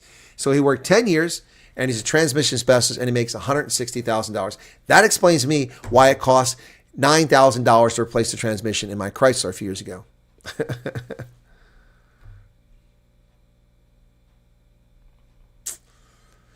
But for those who stick it out like Ted Hummel, it can be an unbelievably good salary, like $160,000 a year. Yep. He started working for Claiborne Ford Lincoln in Kent near Cleveland in August 2012. It wasn't until 2022 that he made more than $100,000. As I was doing it, I was like, this isn't happening. It took a long time. Ford's Job Center starts off skilled trade workers at $42,000 a year. $42,000 a year. Let's take a look at that in Rand. Calculator, 42,000. 42 times 17. That's 714,000 Rand a year. You make as much as a politician. And industrial truck mechanic starts at 44,400. Wow. Estimated 345,000 new trade jobs are expected to come in the economy before 2028 on top of the ones that are vacant now. That's a lot of jobs. Well, the War Powers Act is something that Congress is trying to fiddle around with for Greenland now. Democratic Senator Ruben Gallego wants Congress to forestall U.S. takeover of Greenland, requiring President Trump to get lawmakers' approval for any such action. Well, you can't do that. He said, introduce a War Powers resolution focused on Greenland, a semi-autonomous territory that Trump has repeatedly suggested should be part of the United States. We must stop him before he invades another country on a whim. No more forever wars. Forever wars? I'm sorry. Like Vietnam, started by the Democrats under Kennedy, expanded under Johnson, ended by Republican Nixon after he expanded. Forever wars? The wars we're all in now because of Clinton's failed foreign policy in the 1990s? Yeah. New dietary guidelines for the Americans coming out from the Department of Health and Human Services, urging Americans to avoid processed foods and added sugar. We're getting the food pyramid back in order. Americans should eat more whole foods and protein, fewer highly processed foods, and less added sugar, according to the latest edition of Federal Nutrition Advice released by Wednesday by the Trump administration. Health Secretary Robert Kennedy and Agriculture Secretary Brooke Rollins issued the dietary guidelines for Americans which offered updated recommendations for a healthy diet. My message is clear. Eat real food, said Kennedy. Yep. With Dr. Ben Carson in attendance, along with Dr. Oz, Carolyn Levitt at the press conference.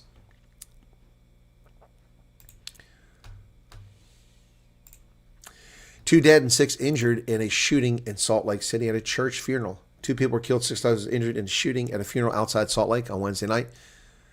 No suspects have been taken into custody. Of the 6 who are injured, 3 are in critical condition.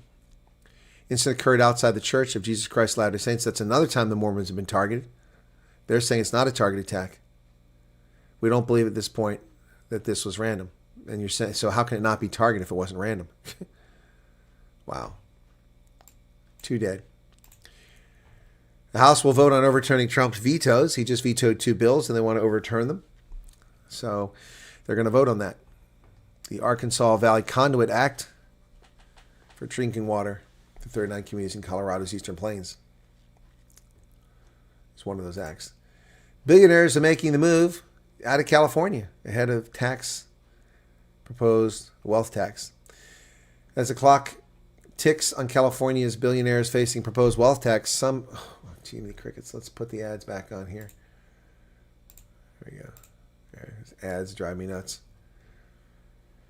Google co-founder Larry Page appears. Research scientist and board certified medical doctor who we don't need that. Jeez. Google co-founder Larry Page appears to be distancing himself from California's public filings reviewed by Fox News. From the California Secretary of State's office shows several business entities linked to Page were moved out of the state in December. He's moving. Larry Ellison has taken steps to pull back from California. He's got a $45 million off-market sale of his San Francisco home. Yep, they're all leaving. All the billionaires are leaving California because of their wealth tax. Yep. And here is what Matt Max sent us earlier. Cloudflare radar reports that Iran's IPv6 networks have been fully disconnected from global internet, a move that has effectively cut off the Iranian mobile users from external online access. Look at that. Wow. From 45 megabytes per second to 0. Well, the Iranian fascists are at it again, folks. But these are the friends. These are the friends of the ANC. The Islamic regime has completely shut down the internet across Iran just before the speech to the nation by Crown Prince Pahlavi Reza. So the Crown Prince is going to speak, so they shut down the internet so nobody can watch it. But what they don't realize is it'll be copies of it, and they'll be able to watch it after the fact. They're going to have to leave the internet down forever. Breaking Iran's Crown Prince to meet President Trump at Mar-a-Lago. Ooh. And breaking Kurds and Syrians have started a major war in Aleppo. Heavy weapons are being used. Internet gone. Gee, many crickets. Iran's Crown Prince will meet President Mar-a-Lago. That's awesome. There you go. So the Iranian fascists who are participating in an exercise in Cape Town. That's more information for the video I'm going to make after this. It just keeps coming, man. Can't find work as a web developer. Are you serious? That must be a South Africa thing. There's more work for web developers than you imagine here. Oh, 40 million addresses. Sorry. Thank you, Jan. I misspoke. You're correct. It's 40 million, IP addresses. Sorry. I'm a bit behind. White cars are cheaper to fix. You don't have to color match. Of course you have to color match. White fades. You haven't lived in a heavily polluted country, apparently. Or the Vol Triangle. Yep. Thank you for the super chat, Matt Max. Wondering if it's too late to learn new skills for this urgent job. No, it's never too late. I became a beekeeper in my late 50s. Yep. Anna Kruger, I guess you're not watching my videos. Why do people not watch my videos? Man, I put so much time and effort into these videos. Why do people not watch them? It's very frustrating. Very frustrating. I mean, I got like 23,000 views on a video. It should have 100,000 views. Very frustrating. So let's just take a moment and look at a little bit of that. Just a little bit of that.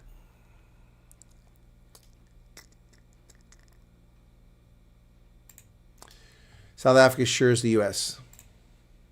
South Africa will not interfere with the U.S. refugee program for white minority email says. This is the title of an article published on the 7th of January, 2026 by Reuters, lead journalist Ted Hessen. U.S. and South African officials reached an agreement during a closed-door meeting in late December to allow the United States to continue its controversial effort to bring white South Africans to the U.S. as refugees. An internal meeting summary viewed by Reuters shows this. Controversial for whom? South Africa's government? Is the refugee program for Rohingya controversial? No. And neither is this one, except for leftists pushing the racist narrative, South Africa's politicians, the ANC, and its corrupt media. Now the meeting. So in this video, if people go watch it, I clearly state that they cannot be trusted. And I state the reasons why. People, if you're not seeing my channel, if you're not looking at my videos, no wonder I'm not getting views. Because if YouTube doesn't tell you about it, and if you don't go looking for them, that's why I'm not getting views in videos. This is a very insightful video, much better than the article that was published by Reuters, who got inside information from government sources who leaked the information. I didn't have any of that. I had their article and my analysis, which I did on my own. They cannot be trusted because they say they may not interfere with the U.S. government, but that doesn't mean anything. They can slow roll your passport application or not process it. They can slow roll your birth certificate application, your renewal of your passport. They can also put police to intimidate you as you drive to these venues and observe you. Put a police presence to make you feel like it's unsafe. They can also have people photographing and videoing, or even not even doing it, just having a camera sitting up that looks like they're videoing you as you go by, no filming rule, just to scare you and frighten you into not becoming a refugee. Additionally, they can have a SARS auditor do an unexpected or unwarranted audit of your personal account or your business account. They can also have SAPs come up and knock on your door, ask you questions to intimidate you not to do this. There are many things the South government is going to do or can do that means that they cannot be trusted. Yep. There you go.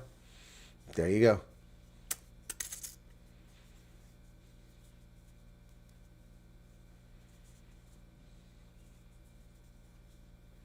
Chris Hedges does a deep dive on Marco Rubio's film and his ties to narco-trafficking.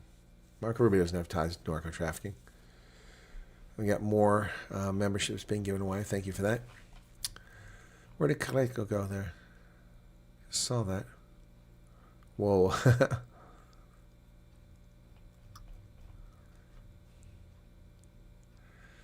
Very true. I had experience. I could not get my marriage certificate until I finally moved.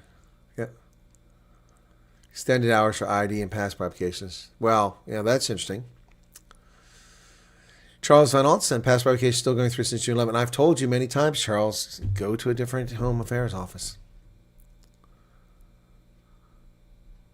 You're welcome, B-Man. They will not interfere with refugees, but want to silence us and arrest us if we keep speaking about the ANC and Americans. Yep. All I can see is American cycle across the news. Why would Americans defend their taxes being paid to fraudsters? Exactly. It's possible because people don't pay attention to governance. Oh, I don't like politics. Well, it doesn't matter whether you like politics. It affects your life. You should be engaged. Chris Hedges is only a published Pulitzer Prize winner. Okay. That doesn't mean anything to me. The Pulitzer Prize has been tainted just like the Academy Awards, just like the Nobel Peace Prize, all tainted. It doesn't mean he's not a good journalist or good writer. I'm just saying that doesn't impress me.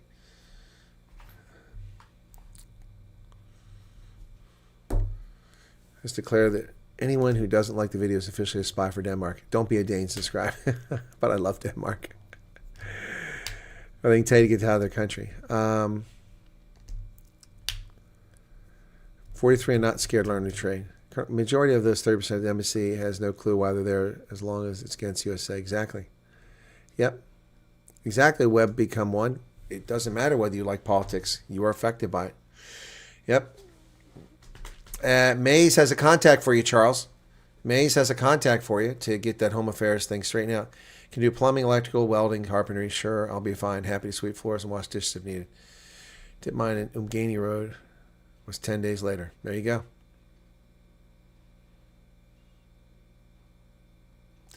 Do I know why lots of states in middle lower USA do not get refugees? What are you talking about, Ricus Fundamento? Where are you drawing this conclusion from? Where are you drawing this conclusion? Please explain your point. I mean, I get a little frustrated when people tell me things. Please explain your point. In the last 2 days, people made a statement, and then they don't give me an answer. They just throw the question out there. Your question, I need more information. So What are you talking about? The middle third of countries don't get refugees. First off, what's your basis of that? What is your basis of that? Bonnie, take care.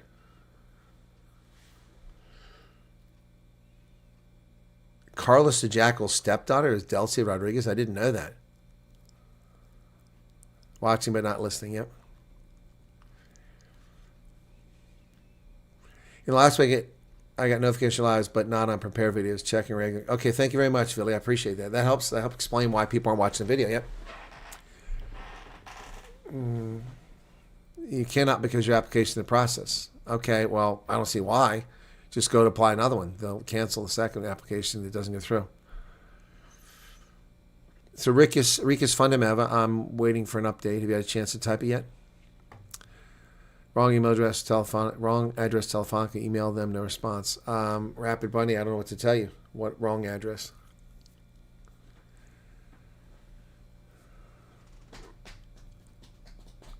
Clean Dad says, my son-in-law, yeah, because things changed. Things changed. Okay? So things aren't always the same. Do you think the event in Minnesota will affect? No, will have no effect whatsoever. No, it hasn't been asked, and that's crazy, but it won't have any effect. James, so the government has the legal option to prosecute you for crimes. Certain crimes, if you commit a crime on federal territory, then it's easy. They can activate you and court-martial you. If you commit a crime that has civilian jurisdiction, certain crimes they can pursue to go after because they tarnish the reputation of the government, the military. Generally speaking, we don't prosecute people. There are exceptions. And there's no double jeopardy. You can't be tried twice for the same crime in America unless you have alternative jurisdiction, and military law is alternative. So we have the guy who was the Green Beret killer back in the 70s down at Fort Bragg. The Criminal Investigation Division trampled over the crime scene. They destroyed evidence. He obviously apparently murdered his wife and kids. And then he claimed that these hippies came in and he survived it. But he was a surgeon and he knew how to wound himself. Anyway, so the whole thing was botched. He was court-martialed. He was found not guilty. But he got money, I think, from life insurance, if I remember correctly. It's a very famous story. Ran around banging this other chick pretty quickly. And it was very unseemly how quickly it all unfolded. And so the father-in-law was pissed. The father-in-law loved him, thought he was a great guy, but he was pissed and realized this guy must have killed my daughter and my grandkids. So he took him, he pursued the case, and over time found some information which he turned over to law enforcement. And civilian law enforcement arrested this guy, prosecuted him for the same crime, convicted him of murder, and sent him to prison. Yeah, so it's you gotta be careful in military timing. Okay. So did Rikus answer my question yet? Okay, let me see. Are any refugees like we said in Alaska? Yes, we do have 4 or 8 refugees in Alaska. Seems like a great place for those who love the outdoors and can handle the cold, and you have lots of money. Very expensive to live in Alaska. Trump just called once when the viceroy is available. It's 8 refugees in Alaska now, I think. Gary Webb, I don't know if... Is that the guy? I thought his name was Gary something. Okay, Johan Peach, thank you for your membership. Myra, my husband, people like you take on everything in life. Cool. Here we go. Stats. Mississippi, Alabama, Arkansas, Oklahoma, Kansas has no placements. Tennessee has no placements. I don't think that's true. That's not true. Tennessee has refugees. In fact, I've reported this. Aren't you watching my videos again? I reported on this. Kansas has refugees. Yeah. The only states I'm aware of that don't have refugees are, well, that's not true either. Wyoming has none. Arkansas has none. Mississippi has none. And West Virginia has none. That's it. Alaska and Hawaii. So Hawaii, Wyoming, Arkansas, Mississippi, and West Virginia. 5 states. Every other state has refugees. So what are you talking about? That's simply not true. Simply not true. Normally that's the case, Ridge Walker. We don't put refugees in Alaska or Hawaii. However, they've been putting refugees in Alaska, and I don't know the reason why. It's kind of strange, but they haven't put anybody in Hawaii. But they did put one person in Hawaii, but it wasn't a South African. It was someone from Nepal or something like that. And I think it's because they had family there that were already settled. That's the exception. But normally they won't put you in Alaska. Why? Because it's just too expensive. Normally, that's the norm. But every rule can be changed, adjusted, or broken. Thank you for updating me there, Enriquez, and answering the question. Appreciate that. People be placed in Washington State, or has there been people placed there? There are people in Washington State. A handful of people, not many. Sven, no, you didn't miss anything. You probably heard me say many, many times that we don't normally put people in those states because it's too expensive. We put them in lower 48. But every rule has exceptions. So you didn't miss anything. You may have just heard me, and you've interpreted it as if they never go there. I did say categorically that in FY24, 0 refugees out of 100,000 were located in Hawaii. There were a couple in Alaska. Yep. Must be recent. Yeah, it probably is recent, Rikus, because remember, this program was not funded, and we still don't have a budget for these activities. We're still operating on continuing resolution for these, which runs out on 30 January. So they're still robbing Peter to pay Paul and spend money they can legally spend. So that's a problem. By the way, this is the book I pulled out during the press conference. Not my first rodeo. Kristi Noem. For those of you who are admiring Kristi Noem. I think she has kind of a harsh face, but I mean, she's an attractive woman. Okay. We don't complain about things, Kristi. We fix them. These words, so often spoken by my dad, have motivated me to show up for the tough jobs of my life, from cleaning stalls to signing legislation. Growing up on a farm in South Dakota, there was always plenty that needed fixing. The same is true of our world. God gives us all different talents to work on our own little corner of it. We ought to do so humbly. Our society is so hungry for that, but we shouldn't shy away from debate, and we shouldn't settle for an easy out that leaves the job for someone else later. I agree. Christmas 2021, since she wrote this preface in the book. Yep. Kristi Noem. Yeah, well, I don't shy away. I take on the hard task, and I try not to leave until it's fixed. Just to confirm, if one were to get a tentative USS point but no confirmation, you would advise us that they go to tentative date. All right, so Neff, all right, what do you mean by tentative? They've told you have an appointment? There's no, I mean, I don't know what you mean by tentative. You get an email telling you where to go on the date to go. So what's tentative about that? Is that not what you have? Are you told in a phone call that you'll get an email? I don't understand your question.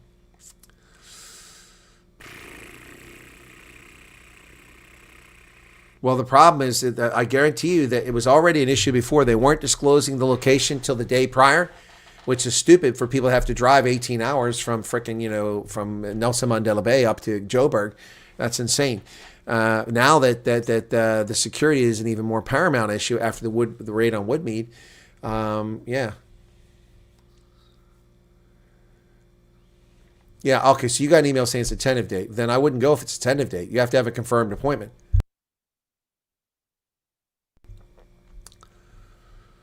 Okay.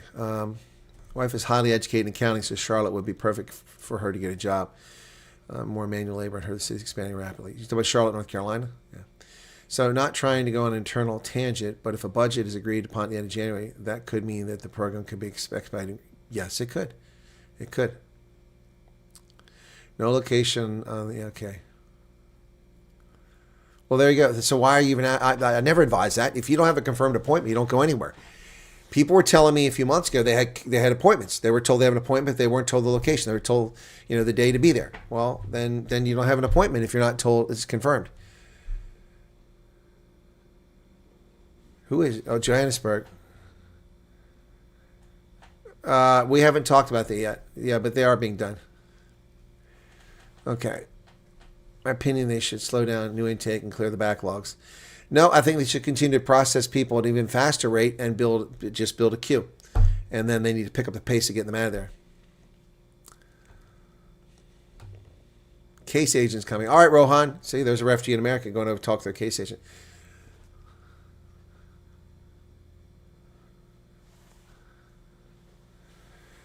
Was I edgy? I wasn't edgy. Yep.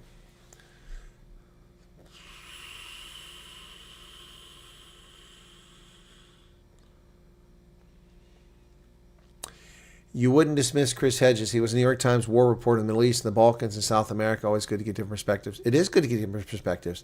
I didn't dismiss it, Roberto Welke. You're making inferences from statements that weren't made.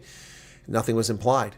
I just said that I'm not impressed by a Pulitzer Prize. It's been tarnished. That's all I said. I said, I don't know who he is. I said, I'm not impressed by a Pulitzer Prize. You were trying to impress me. That didn't impress me.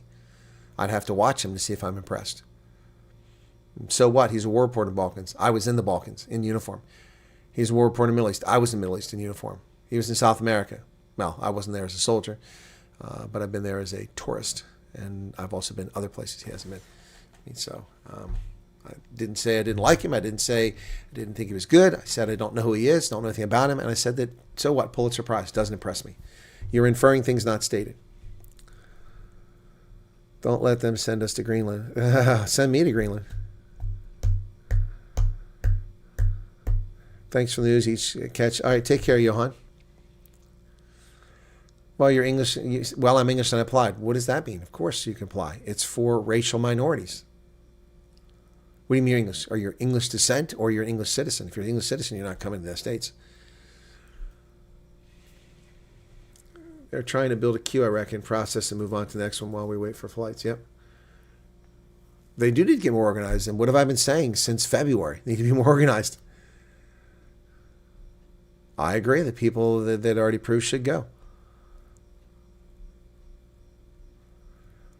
I don't know the answer to your question, Risen Phoenix, because that depends on every case. Virtual Western Cape, yeah, speak freely. Go ahead. Piss somebody off. I don't mind. Sky Squad, what is a while? See, you're asking a question that can't be. What is a while? Okay, that doesn't help. I took a class in high school for English in my junior year, and my high school junior English teacher said, you have to be descriptive. Language matters. Words matter. And this has stuck with me since 1981. She used an example. He's nice enough. What does that mean? What is nice enough? How do you gradiate? How do you decrement nice enough? Is it better than not nice or super nice? I mean, that's silly. You're asking me a question about, do you have to wait a while? What is a while to you? Most of y'all don't have the patience of a frickin' anything. Everything is a crisis. Everything's the end of the world. Oh my God, we're all going to die. I'm not trying to make fun of people, but this is the way many people approach this in the chat, and especially when people send me messages. Oh my gosh. Oh my God. I had someone write to me recently, I have been waiting forever. What's forever? Well, I had my interview on December 7th, and I haven't been contacted. You do realize that December 7th was 7 work days ago. This was a message I answered yesterday. 7 work days ago. What? Yeah. The last interviews were done the 16th of December, so nobody was working doing interviews from USCIS from the 16th. So all those days come out. 17, 18, 19, 20, 21, 22, 23, 24, 25, 26, 27, 28, 29, 30, 31. 15 days in December. And then 6 days or 7 days is 21, something like that. The last time that they worked was the 16th. So you take the 16th. Anyway, the point is that it just is unrealistic. A while doesn't mean anything to me. To me, a while, depending on the nature of the context of things, could be 2 weeks, could be 2 months.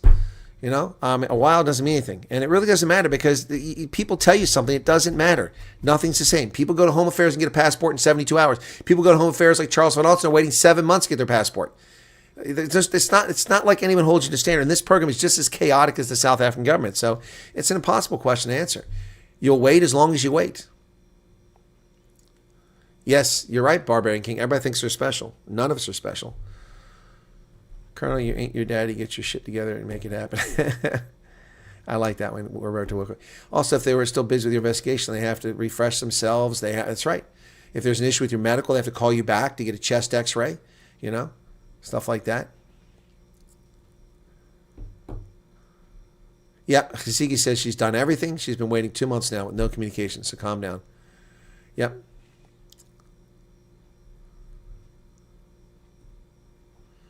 I think driving up is the only option. Many people have said they have gotten confirmation the day before. No, exactly. Well, Risen Phoenix, that's what I said before. That's the advice I gave. But I mean, but people weren't explaining the situation like they're explaining to me now. You're telling me you have a tentative email. That's not what people told me before. When people told me they got an email saying they have an appointment on this date, they didn't say it was tentative. They said I got an email for this date. I said, well, if you have an email, you know it's in Joburg or you know it's in Pretoria and you're 20 miles away Are you going to wait until you get the email at 7 o'clock that night telling you where to go? You'll never make it by 7 o'clock in the morning. So in that case, if I were in your shoes, I would get in a car and drive the day prior and stay somewhere up there and be safe. That's what I would do.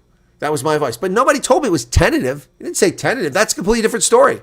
So that throws my advice out altogether and explains why on at least 2 occasions people went and they were still turned away. But all the other people who went, 95% of the people that took that advice got in. Not always easily, but they got in. I don't know what to tell you. You see, this is what happens when you all give me partial information. That's why I don't just share a bunch of crap that people tell me, because most of it's bullshit. You know, you can't make an informed decision when people tell you half the frickin' story. It's impossible.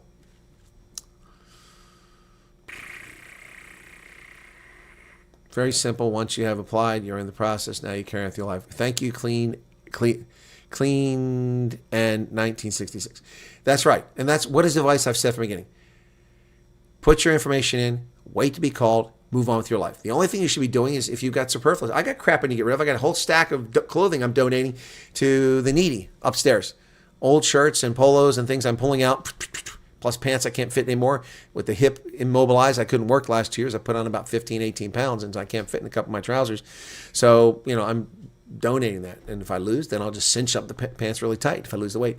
So, yeah, I've said move on with your life. Keep doing your life. But the only thing you can really do that's productive is get rid of the things you don't need. Get your finances in order. Get yourself like a Capitec, a bank account, so you'll be able to transfer money for inexpensive amount from rand to dollar. Have a Capitec dollar account, and you can move this stuff over.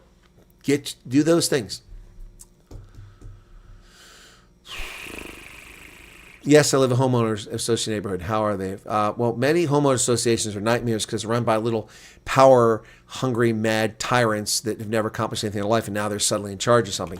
That's not the case here. The people that run the home association, which is voted on, so we never voted them out because they're great, they barely bother us, and they ensure that the money that we put into it, which is only $90 a year, it's pretty reasonable, the money that goes into it is used for snow removal and used for other things in the neighborhood that have to be done. So, yeah. The only thing is that there's another addition that's been added, and they've torn up the horse ranch next to me, and they built all these annoying houses over there. That's also called the same development, but it's not. They have a different homeowners association, which is good because I don't really want them in ours. My homeowners association is a piece of cake. Once a year, I get a bill. In fact, there were several years we didn't get the houses here, we didn't get bills because there was so much money in the pot. So much money in the pot. Waiting for approval letter, but guys, you must remember there was a shutdown. Exactly, Eudora Princelow. So from 26 September until 14 November, that was shut down. So that's 5 days, and then 45 days. That's 50 days. Shut down. 50 days. Now, the thing was only 43 days, but you have to remember that you had that time before when we weren't doing refugees. So it's essentially, it was 48 or 49 days. So go 48. Let's say 48 days, okay? 48 days. And then you had Christmas Exodus. Everything pretty much shut down from about the 15th of December onwards. So that's another 16 or 15 days in December. Add that to so 16 to 49 takes you to 65 days right there. And then in January, they didn't open up again until the 5th. So that's 4 more days, 69 days in a 2-month period. November, December, and the first couple of days of January, that's a 2-month period. And 69 of the 100 of the is that right? September, October. In a 3-month period, a 90-day period, 1/3 of the time they weren't even working. And you're all freaking out. Oh, I've been waiting forever. No, you haven't. Nobody was there. 1/3 of the time, there's nobody even there, man. They call you for your first, ask for your address, and write it down. By now, most often, the location doesn't change unless you report travel to different province. Well, one location is going to change, anime. Wood meat is not going to be used anymore. You've been stacking, preparing, investing in gold and silver. Nope, I don't. Commodities are not something I invest in. Nope, those. Gold did this for 20 years. It went nowhere. If I put money in gold, it went at nothing. I put money in stocks, and I picked winners. And so as a consequence, over those 20 years, instead of my portfolio doing this and going nowhere and losing to inflation, so actually being pushed down, my portfolio has done this. And even with taxes and inflation, that only eats up this portion down here. Yep. So no, I don't. You guys want to invest in commodities? I thought about it. If silver was at $4.50 an ounce, I'd buy a bunch of silver. But not now at $85. That's insane. That's not the true value of silver. That's not the true demand. It's speculation. Gold is not worth $4,200 an ounce either. That's ridiculous. People do research regarding Southern banks. My brother's been in the U.S. for 16 years. He still uses ABSA account. Yep. Always quite quiet with personal things. My friend asked me where he can collect his divorce certificate at court. I don't know. That's a court thing. Why would Home Affairs have? Do they register divorces? Maybe. I don't know. Does anybody have an answer for that? Do you have stock in NVIDIA? No, I missed the surge. NVIDIA is ridiculously expensive, but I do have stocks in a few very high-priced stocks, but just a couple shares, Nope, I've never bought NVIDIA. Also never bought Google. I had Microsoft. Not much, though. I had Netscape. I had CD Now, FogDog. These are all internet-based ones. Yep, I did well. Exactly, that's my point, Myron. You just get your affairs in order. Get all your paperwork sorted, the things that you start thinking about what you're going to carry in your 23 kg bag. That doesn't mean pack it now, but start, if you really cherish this jacket, or you really cherish this pullover, or this trousers, or this dress, and you don't need to wear it, set it aside. Put the stuff together for what you're going to take with you. If you're rich and you have money to ship a container, then start making plans for shipping things in a container. If you have the money to pay for extra bags, then start squirreling that money aside. Start getting rid of all the bullshit you don't need. I mean, we have clutter. I have clutter, too much clutter. But you need to start getting your effects in order. Same court you'd have. That's what I assume Jackson would be at the court. Yep. You were forced to get it working at. What does that mean, Bram? You were forced to get it working African. So it wouldn't work. It wasn't working in African countries? Or are you trying to say that you have Capitec, the only reason you have it is because you had to get an account there because when you went to other African countries, you needed it? Is that what you're saying? Give a letter of divorce to the court. Okay, so whatever. Home affairs makes sense to me too. Okay. I have a wife, works best to leave it to her. It's already shot up, Monster Max, from $4.50 an ounce to $85 an ounce.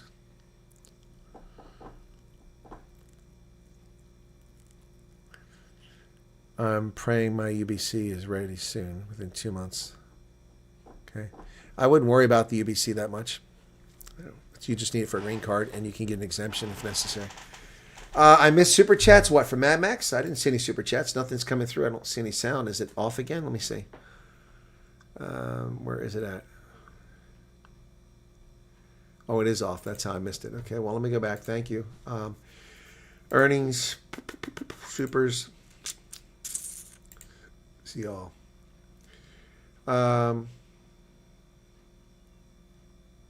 Anna gave a 14 Rand, says, do you hate me so much? Everything I say is wrong.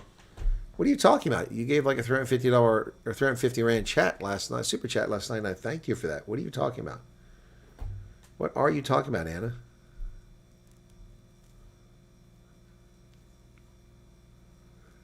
Can you put a link for homeschooling? Yeah, if you want, but I mean, what good is that? Homeschooling in America or homeschooling in South Africa? Homeschooling in America is governed differently in each state. If it's just information, yeah, it's fine. FNB has a dollar account, but I still need to do some more research. It's expensive, according to people that say they pay a lot. Yep. I got Mad Max. Proudly bore my C for the General Giant. I got that. Frankly Foundation said bad things are happening. I got that. Orson said to keep the Viceroy's cable warm. I got that. Mad Max gave 2 super chats for X links. I put that in the news. Mark Myberg says, thanks, Chris. Going to watch my Colonel.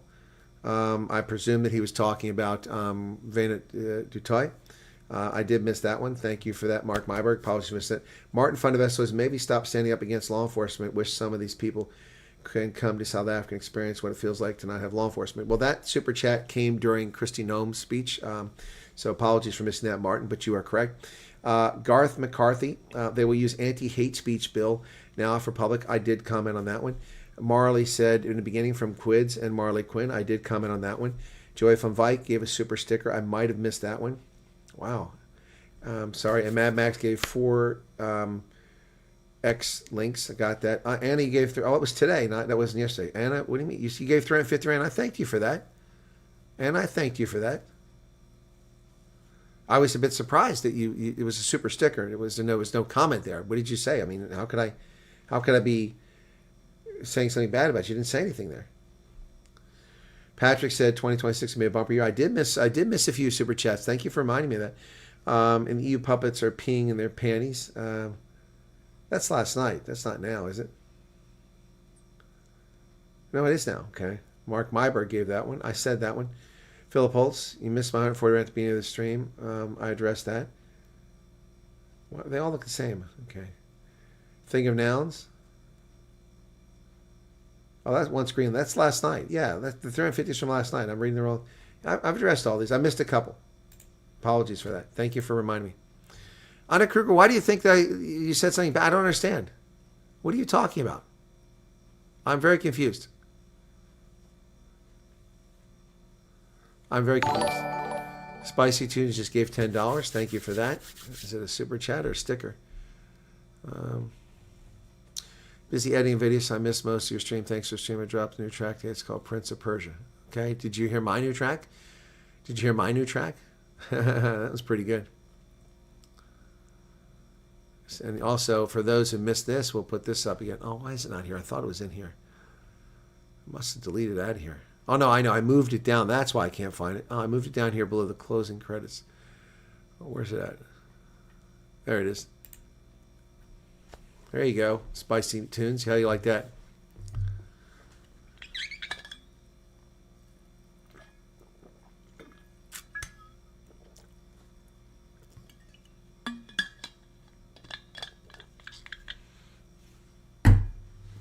So Just Chill says, our U.S. tie was contacted in September after approval. Do you think they would have to contact them again before we get our flights?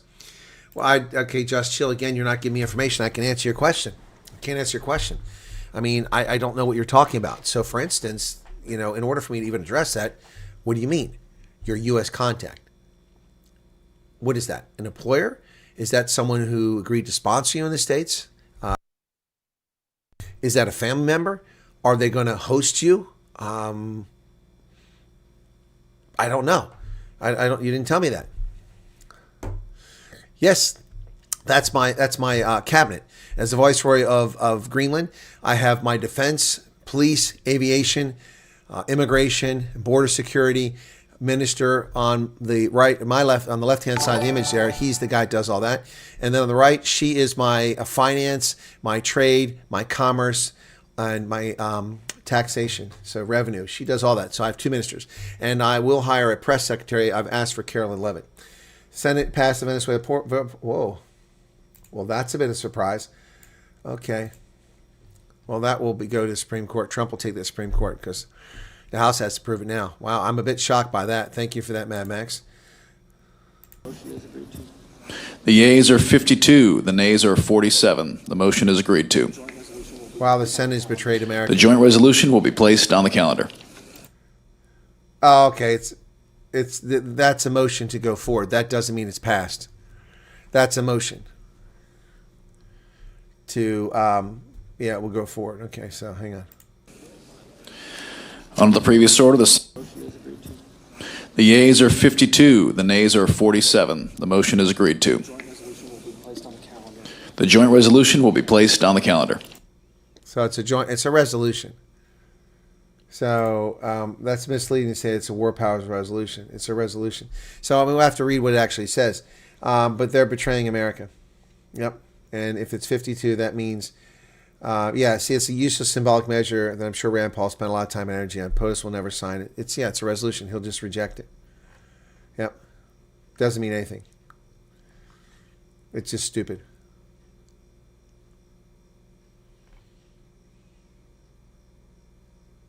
Just stupid. That won't mean anything. But thank you for Mad Max for getting us up to speed on that. Oh, I know what Anna was upset about now. I think it was because I said you didn't watch my video. And again, Anna, you took something personally that wasn't directed at you. People, you got to stop doing that. Unless I call you out specifically. Just because I read something you read and then I go on to talk about something. I said people. I said, why don't people watch my videos? I published a video. And then I clarified, said, you must back get notifications. Then someone came back and said, I'm not getting notifications for your prepared videos. I'm only getting it for your live, which is bizarre. 2 weeks ago, it was the other way around. They're only getting it for the prepared videos and not for the lives. People got to quit being so sensitive. Anna, you weren't being targeted. Now I know what you're talking about. Now I know what you're talking about. You got to chill. You get overly worked up about things. You really, really need to chill. And that is said to you, Anna, because you're freaking out over something that there's nothing to freak out over here. Okay. All right. Good. Go. Chris, I've been waiting for my life orientation to be free since October. It's still in progress this day, and I've already finished the life orientation for Life in USA. Okay. See, another example of how they screwed this program up. You should have had that done in October. I don't know why it hasn't been done.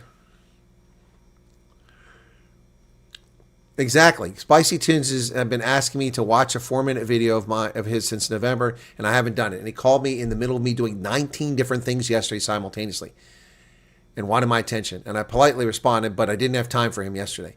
So we'll make time right now, okay? Oh, I have 120,666 subscribers. Is that a scary number? All right, so let's go listen to this song he wants me to hear. Hang on. Okay, Spicy Tunes. Spicy Tunes. What's your... Come on. Let me do it. At SPIC. Spicy Tunes. TUNEZ.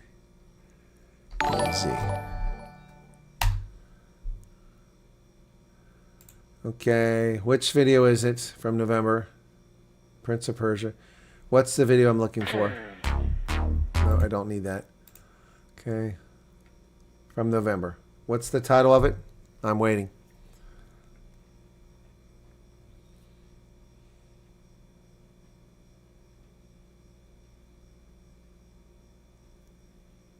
What's Oh Soldier? Oh, that's a month ago. See, stop embellishing. People embellish. That's a month ago, according to YouTube. You're telling me 2 months ago. But thank you. It made my argument. I found it. Thank you. Sorry, I'll Spicy Tunes. I'll get back to that in a second. So, see, this is the problem. Kom akta, I hate my I hate you. What is that shit? What is that? You're just causing all kinds of drama now. Ugh.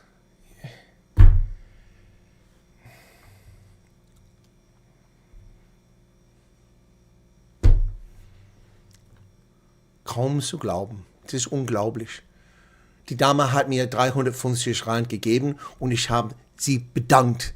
Ich habe gesagt, ich bedanke mich. Ja, auf Englisch habe ich Thank you gesagt. Ich glaube, dieses Mal habe ich nicht auf Afrikaans Bye Danke gesagt, sondern auf Englisch. Und dann später hat sie noch 14 Rand gegeben und dann habe ich bemerkt, dass die hat etwas falsch oder böse gesagt. Und ich habe keine Ahnung, woher das kommt. Ja, und jetzt. Die Dame sagt, dass ich sie hasse. Das ist ja komisch. Das ist ja Wahnsinn. Das ist Quatsch, total Quatsch. Überhaupt Quatsch. Gerd, bist du noch da? Du kannst erklären, was ich jetzt erzähle. Ja, total Quatsch. Was soll ich jetzt tun? Soll ich böse sein? Soll ich fröh sein? Keine Ahnung. Was tut man mit sowas? Ich muss eigentlich sagen, das ist hier echt ärgerlich. Aber sowas sage ich nicht.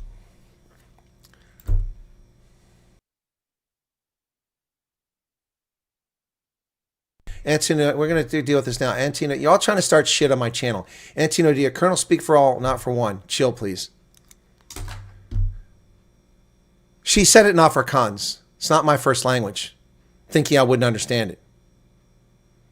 So it's within my rights as a content creator to speak to the German speakers who understand me because I'm frustrated. If you don't like that, I don't know what to tell you. You're just trying to start shit. Not everybody's first language English speaker here. People speak in multiple languages on this channel.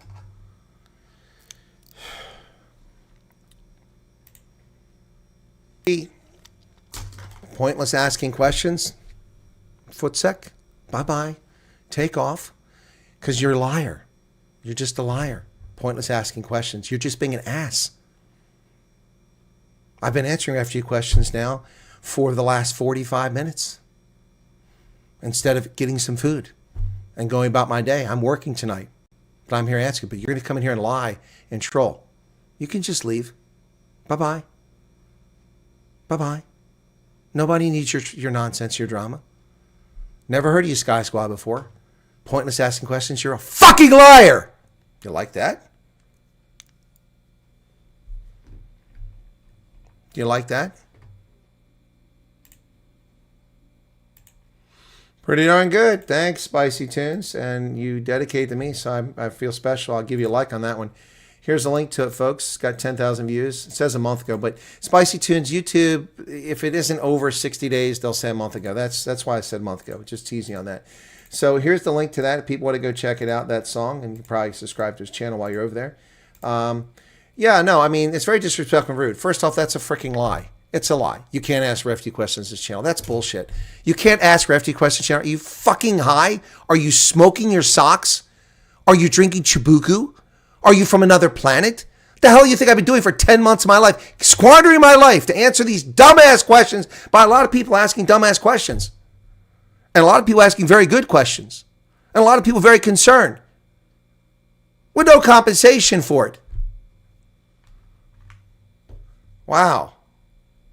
Oh, it's pointless asking refugee questions this channel. Yeah, because you're dumb. You're stupid. And you're a troll. So footsec. Don't let the door hit you in the ass on the way out. The disrespect, the childish juvenile behavior here. Ridiculous. Mad Max, I'll get to it. The song was playing and then people are being trolls. So. And then Westhouse said, stop trolling, F around and find out. Yep.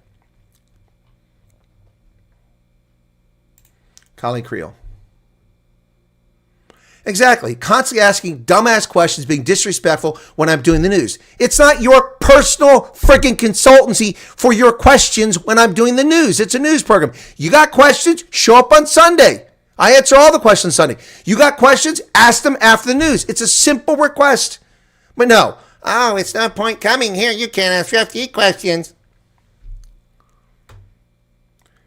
Afterward, and I will not be intimidated by this. On the contrary, we are even more motivated to work harder. Oh, that's responding to that citizen report. Work even harder to promote our just cause by fighting anti-corruption and justice while actively building to build a future.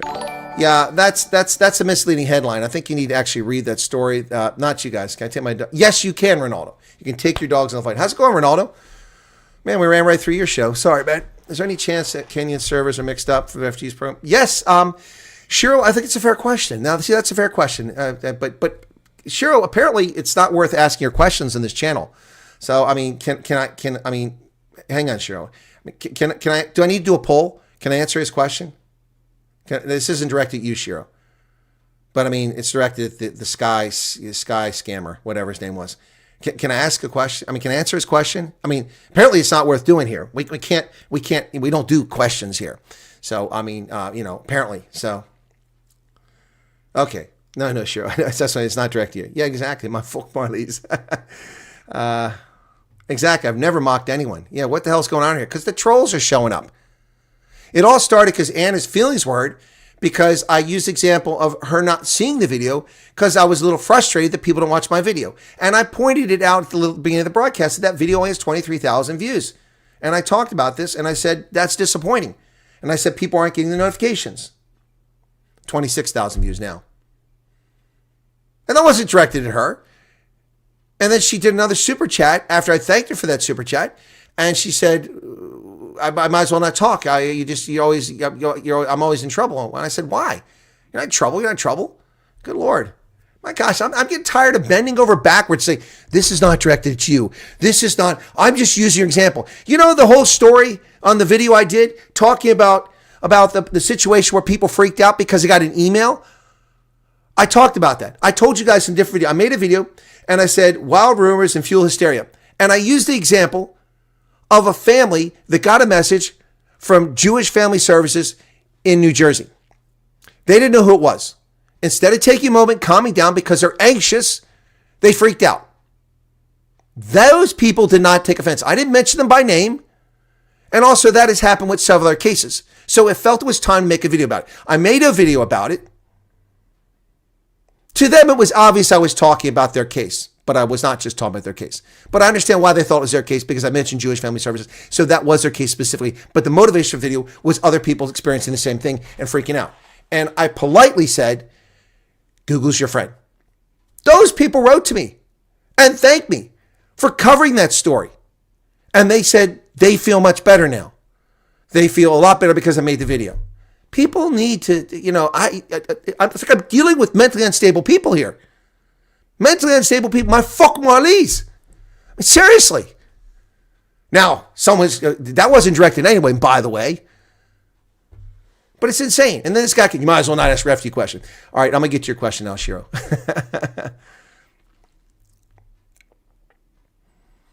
All right. Yes, Shiro, I have a serious concern about that. I'm trying to reach out to the U.S. government. I have been since before the Christmas exodus, trying to say, Whiskey Tango Foxtrot.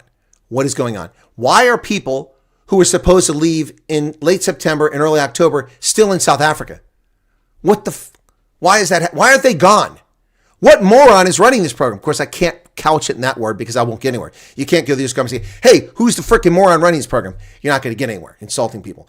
So I've been politely trying to reach out to the U.S. government and say, hey, what's going on here? These people have been canceled their flight 3 times. People were supposed to go September 26th, canceled. Then they were supposed to go November, canceled. Then January 5th, canceled. Why? What is going on? What moron is handling that case for their flight?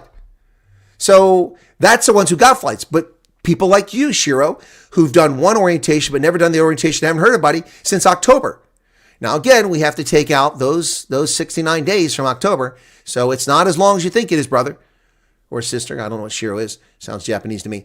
So it's not as long as you think it is. You take October, November, December, and you take out 69 days, and it's suddenly only about 2 months. But still, that's a long time. Your thing should have been done. So that might be the problem. It's case management that's screwed up. So here's the deal. Let's take this in order here, okay? So you do an intake question, okay? Let's say I did an intake question on November 4th. So I just started applying for the program. I get called 3 days later. Woo, okay. All right, we want you to come for appointments in Joburg on November 18th. Okay, I go in November 18th. I go to Joburg. I have to sell my car to get up there. I hitchhike, I make it up there in the back of a bakkie, freezing my ass off at night, get up there, go to Joburg, do my interviews. I leave, and I start hitchhiking back to KZN. Oh, I get a text message on my phone. Cape Town Medical's tomorrow. What the hell? All right, drop me off here at the Moy River Plaza, and I'll try to hop a ride with a truck driver that's not illegal so I can get safely there. At least get me back to Gauteng so I can get back over that way. Then you get to Cape Town, you do your medicals. Okay, that's November 20th. Okay, you're done. Then you have to do these orientations. You do your medicals are done. Okay, all right. So what happens is that the people who tell you about the interview aren't the people who interview. That's different people. Then they take the next one. They stack the next one on top of that. Then they got 2 people, and then they got a stack. They hand that over to the next person. That person has to schedule those medical and those appointments, okay? All right, and that's why you wind up in Cape Town and Joburg, because these 2 don't talk to each other and don't know what geography of South Africa is. Then you go from that, okay? And it's got to be referred to USCIS. Then you have a temporary duty person from the States who doesn't know South Africa, is probably there for the first time ever, flies over on temporary duty, stays in a hotel, gets a government vehicle, goes to a place, knows nothing about it, and is interviewing people he knows nothing about, but is an experienced investigator, which is what matters the most. That's why they're there.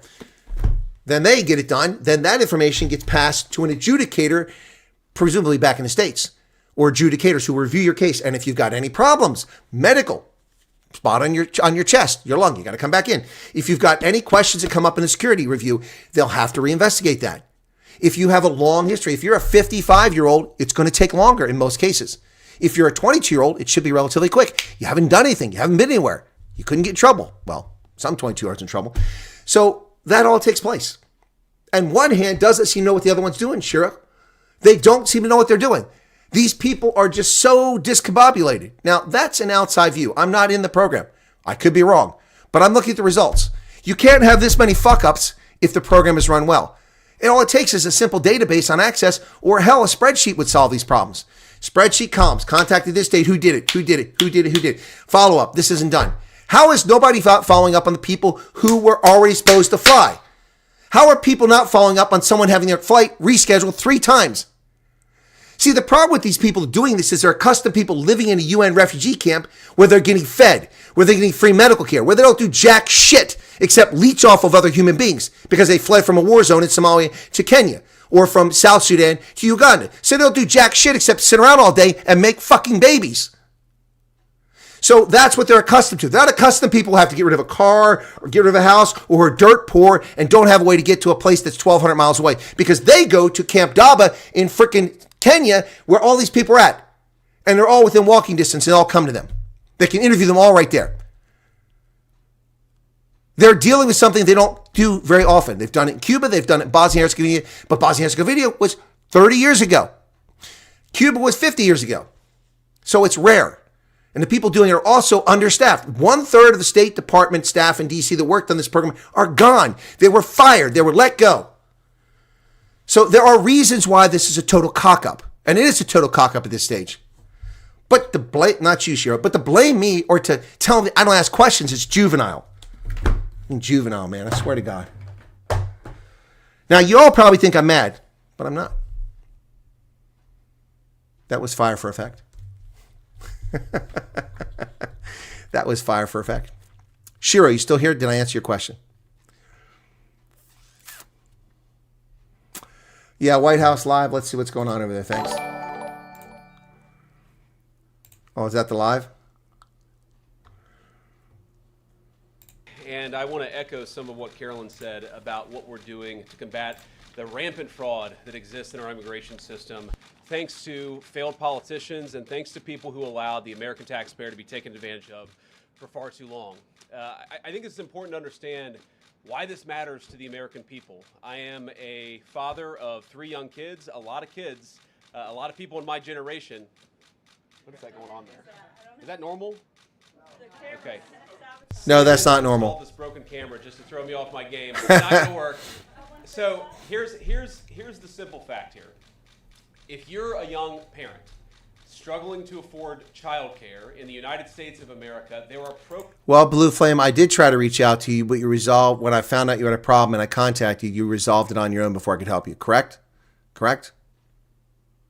immigrants and others, make it hard for you to get the access to the resources you need. But number 2, making it easier for people who shouldn't even be in this country to flee the United States and our taxpayers to begin with.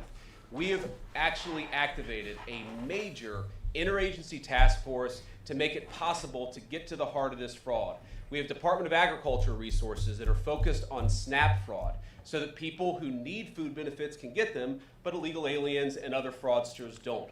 We have over 50... The ticking was some camera thing that was broken in the background. I think they just unplugged it finally. It was weird. Rika said, I sent the stats pulled off the web just to show now about states, place, and refugees. I bow to your superior knowledge. I was wrong in not having latest stats. No, Rika, it's fine. I researched that before I made the video, before I made the graphics on that. And I didn't, and I gave estimates. If I was being estimates the whole time along, when I estimated there were 400 people here and it was actually 335, that was my estimate based on the people I was in contact with and what I knew about flights, which is it's pieces of information. That's what an analyst does. I wasn't 100% correct, and I didn't expect to be 100% correct. That's why I said approximately. But I said 1,055, and I gave the 22 states they were from because that data is available, and I analyzed it. But thank you for that. Yeah, the sound is gone. Nationwide jurisdiction over the issue of fraud. Now, of course, that person's efforts will start and focus primarily in Minnesota, but it is going to be a nationwide effort because, unfortunately, the American people have been defrauded in a very nationwide way. I want to thank a couple of people for their cooperation, in particular Pam Bondi, our Attorney General, first of all, for getting a lot of resources to Minneapolis to start to investigate and prosecute this fraud, really at an industrial scale. We've never seen fraud like this in the history of our country. Pam has been doing a great job to get the resources there to uncover it, but importantly, creating a job like this often takes months, sometimes even longer. When we realized that we needed this Associate Attorney General position, Pam got this person up and running in about a week. We're going to make the nomination hopefully in the next few days. We'll obviously let you guys know who that is when we do it. I've talked to Senate Majority Leader John Thune, who has promised me swift confirmation for this official, but this is the person who is going to make sure that we stop defrauding the American people. That'd be good. Here's one final thing I'll say about this. I've heard a lot of people say that we need a special counsel to investigate fraud in the United States of America. I actually agree, and that's what this position does. It has all the benefits, all the resources, Take care, all Rikus. the authority of a special counsel, but with two crucial differences. Number one, it will be run out of the White House under the supervision of me and the President of the United States. Woo. And number two, it's actually constitutionally legitimate. As you guys may know, the special counsel statute has some major constitutional questions. When we get the bad guys, we want to make sure we get them permanently and they don't have some legal technicality they can get out of, which is why we set it up as an associate attorney general. I'll take some questions, but I want to make just one final observation here. When I was actually walking out here, somebody sent me a photo of a CNN headline about what happened in Minneapolis. And this is the headline. I'm just going to read it. Outrage after ICE officer kills U.S. citizen in Minneapolis. Well, that's one way to put it, and that is the way that many people in the corporate media have put this attack over the last 24 hours. And I say attack very, very intentionally, because this was an attack on federal law enforcement. Yep. This was an attack on law and order. This was an attack on the American people. The way that the media, by and large, has reported this story has been an absolute disgrace, and it puts our law enforcement officers at risk every single day. What that headline leaves out is the fact that that very ICE officer nearly had his life ended, dragged by a car 6 months ago, 33 stitches in his leg. So you think maybe he's a little bit sensitive about somebody ramming him with an automobile? What that headline See, now the leaves facts out are is coming that out. woman was there to interfere with a legitimate law enforcement operation Yep. in the United States of America. What that headline leaves out is that that woman is part of a broader left-wing network to attack, to dox, to assault, and to make it impossible for our ICE officers to do their job. If the media wants to tell the truth, they ought to tell the truth that a group of left-wing radicals have been working tirelessly, sometimes using domestic terror techniques to try to make it impossible for the President of the United States to do what the American people elected him to do, which is enforce our immigration laws. The President stands with ICE, I stand with ICE, we stand with all of our law enforcement officers. Hoorah. And part of that is recognizing that you people in the media, not everybody in this room, but many people in this room have been lying about this attack. Yep. She was trying to ram this guy with her car. He shot back. He defended himself. He's already been seriously wounded in law enforcement operations before, and everybody who's been repeating the lie that this is some innocent woman who was out for a drive in Minneapolis when a law enforcement officer shot at her, you should be ashamed of yourselves. Every single one of you. Questions?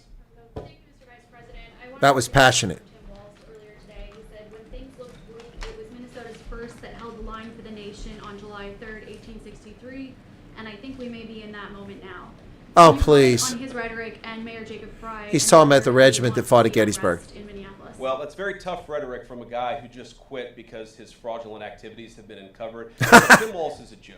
Yep. The entire administration has been a joke. The idea that he's some sort of freedom fighter, he's not. He's a guy who has enabled fraud and maybe, in fact, has participated in fraud. That's what this new Assistant Attorney General position is going to find out. I don't care what Tim Walz says. I care about getting to the bottom of this fraud for the American people, and I care about enforcing the nation's immigration laws. That's what we're going to stay focused on. Yeah. Unrelated question here. I mean, Democrats have accused ICE of murder. They've said they're targeting Americans. They've told ICE to get the F out of Minnesota. This is going to stoke the fire against ICE agents, and you're talking about ICE agents right now, being concerned about them. What, if anything, is the administration going to do to make sure these folks are protected during these protests? But also, should DHS sort of revisit their procedures here? I mean, nobody wants to see an American killed. Are there changes that need to be made to make Andrew, sure I saw your this doesn't question. happen again? You can First repeat of it all, when of this course, is over. nobody wants an Save the American text. citizen to be killed. This is absolutely a tragedy. Exactly. It's a tragedy of the making of the far left. They have radicalized a very small segment of the population, taught them that ICE agents are engaging in wide-scale violation of people's rights. What our ICE officers are doing is deporting the millions of criminal aliens that were let in during the Biden administration. So Yep. number one, we have to say, as a matter of leadership, and I would appreciate if the Democrats would join me on this, let's be honest about the fact that we have way too many illegal aliens in this country. Our ICE officers should be supported in doing their job. You're trying to actually marshal the far left lunatic fringe to engage in doxing, to try to make it impossible for them to enforce the law, and in some cases actually to engage in acts of domestic terrorism against our law enforcement officers. When you talk about different plans, different protocols, different policies, I forget exactly how you asked the question. Here's the simple fact. What we're going to do is make it easier for the American People's Administration to enforce the American People's law. And that means that Democrats have to stop rallying the mob against legitimate law enforcement operations. And that means that we are going to get tougher, and that's what this AAG position is about. We're going to get tougher at the people who are defrauding the United States by inciting violence against our law enforcement officers. That's one of the things that we're going to do. We've already started that work at the Department of Justice. We're going to keep on doing it, and this new AAG position is going to kick that into high gear. Vice President Vance, you just suggested that this woman who was killed, Renee Good, is part of a broader left-wing network. Who do you think is behind this broader left-wing network? Soros? Maybe? Well, it's one of the things we're going to have to figure out, but here's the way that I put it. When somebody throws a brick at an ICE agent, or somebody tries to run over an ICE agent, who paid for the brick? And who told protesters to show up and engage in violent activity against our law enforcement? Exactly, it's organized. You see just with this most recent terrible incident Take care, in Emery. Minneapolis, you see friends of this woman's or other people who are eyewitnesses saying basically that she was there to engage in obstruction of a legitimate law enforcement operation. How did she get there? How did she learn about this? There's an entire network, and frankly, some of the media are participating in it, that is trying to incite violence against our law enforcement officers. It's ridiculous, it's preposterous, and part of our investigatory work is getting to the bottom of it. Who's funding it, who's supporting it, who's cheerleading it, and of course, if there's illegal activity related to that, we're going to get to the bottom of that and prosecute it where we can. Vice President, thank you for taking questions today.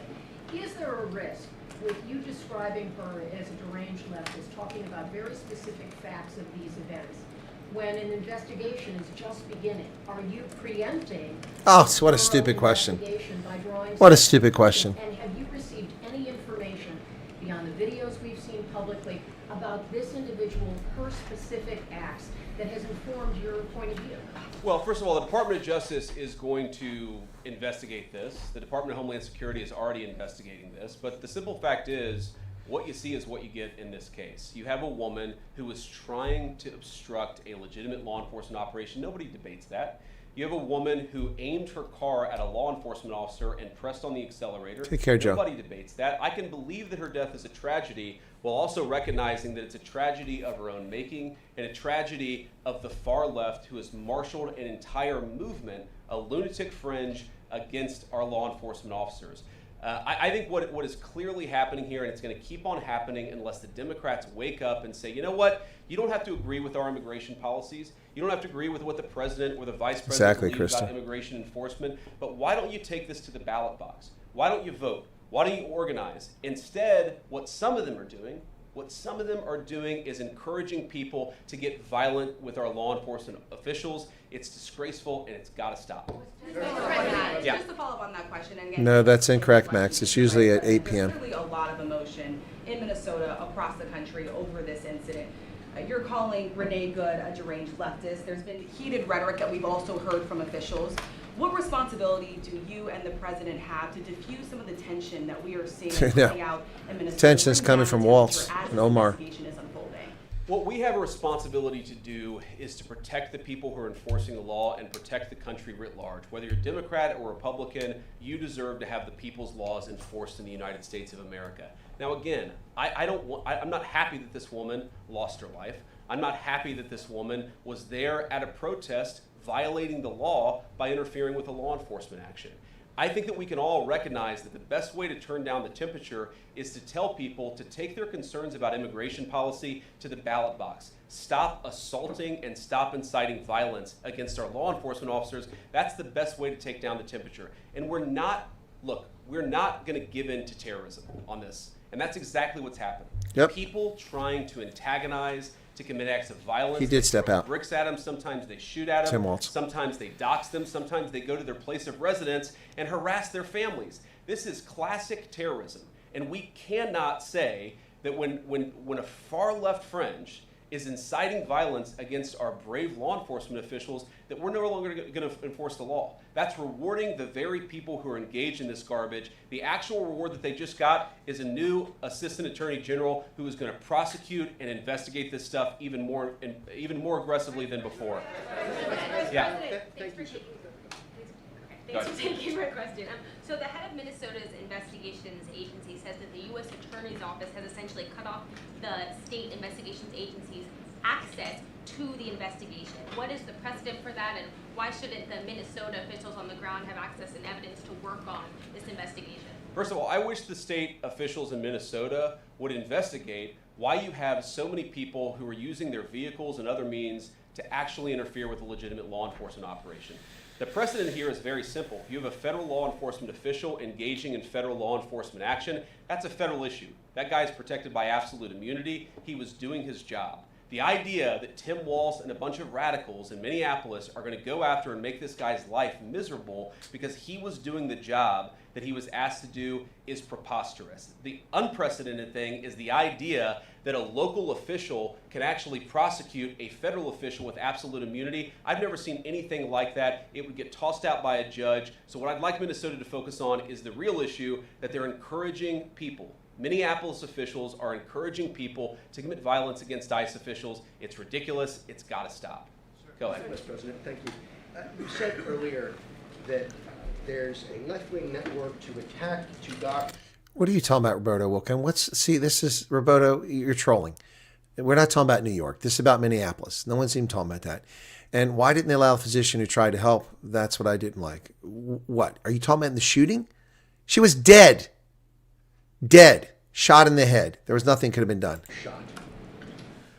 Well, being part of the network doesn't justify being shot, but ramming an ICE officer with your car, that's what justifies being shot. Yep. It's not a good thing, by the way, but when you force somebody to engage in self-defense, She used deadly it's force. almost a preposterous question. It is a preposterous I'm not saying question. that funding some of this stuff justifies capital punishment. Nobody would suggest that. The reason this woman is dead is because she tried to ram somebody with her car and that guy acted in self-defense. That is why she lost her life, and that is the tragedy. Now, there may be other violations of the law and other penalties that are associated with those violations of the law. For example, if you are funding violence against our law enforcement officers, I'm not a prosecutor. My guess is that's not the sort of thing that earns capital punishment, but it should sure as hell earn you a few years in prison. Yep. If you're funding the effort to try to assault our law enforcement officers. What is, I'm sorry guys, what's going on here? Yeah, why are these stupid questions? You guys are meant to report the truth. Right. How have you let yourself become agents of propaganda of Yep. the radical fringe? This is that's great. making it harder for us to enforce our laws. You just asked me a question that presumed that the reason why this woman died is because she was engaged in legitimate protest. She tried to run somebody over with her car, and the guy defended himself when that happened. Next question. It's a deadly weapon. I said next question. Mr. Vice President, I mean, you presumably watched the video yourself. There's not the slightest doubt in your mind, having viewed it, that the victim, you still believe that she Dead people don't get first aid. Despite seeing this video. Look, I don't know what is in a person's heart or in a person's head, and obviously we're not going to get the chance to ask this woman what was going on. What I am certain of is that she violated the law. Yep. What I am certain of is that She officer used deadly had force. reason to think that he was under very serious threat for injury or in fact, his life. What I'm certain of is that she accelerated in a way where she ran into the guy. I don't know what was in her heart and what was in her head, but I know that she violated the law, and I know that officer was acting in self-defense. It raises an interesting point, though. Look, if people want to say that we should have a legitimate debate about, what was she really doing, right? Was she panicking when she drove into this officer, or was she actually trying to ram him? That's a reasonable conversation. Yep, I agree. What's not reasonable is for so many of you to plaster all over the media that this was an innocent woman and that the ICE agent committed murder. Exactly, that's bullshit. Many of you have said explicitly, and some of you have said implicitly. That's what I have an objection to. The idea that this was not justified is absurd, and I think everybody knows it in their heart. Yeah. He's right. In the green jacket. Taking down the temperature, it seems like political violence is ratcheting up and riots could be around the corner. What steps does the administration have planned to try to unite America? Average people on both political sides are so tired of fighting with each other, and I think all the journalists in this room could agree with me that we don't want to be part of the problem. Then stop being part of the problem. Do you have any words to unite America? I know you don't want to be a part of the problem, and I think that's true of a lot of you. I'm not sure it's true for everybody. because the reporting over this has been one of the biggest scandals I've ever seen in media. I've never seen a case so misrepresented and misreported. Yep. You have a guy who was defending himself and is now being treated as some sort of federal assassin by so many of the people in this room. First of all, let me say about crime. You mentioned violence. One of the things we're proudest about is that you saw violent crime over the last year drop by 20%. Okay, Roberto Wilco. See, dude, I criticized the tactical team president for not securing the scene. I don't know what you're talking about. They kept the person away from first aid. You don't know if that woman's armed. You don't let someone run up there. Law enforcement needs to assess the situation, and they did. You had idiots running up to the vehicle, taking pictures, and the wife of the lesbian running up there and hugging her, contaminating the crime scene. You have to let the officers, dude, I mean, you're living in a fantasy world here. No one was denied. The agents brought first aid immediately. Have the video of it. Have the video of the federal agents bringing first aid up to her immediately. From 3 cars back, they rushed up. They ran up on the icy street to get to her. Dude, you're just talking out your backside, man. Here's the problem. That's not the debate so many people are having.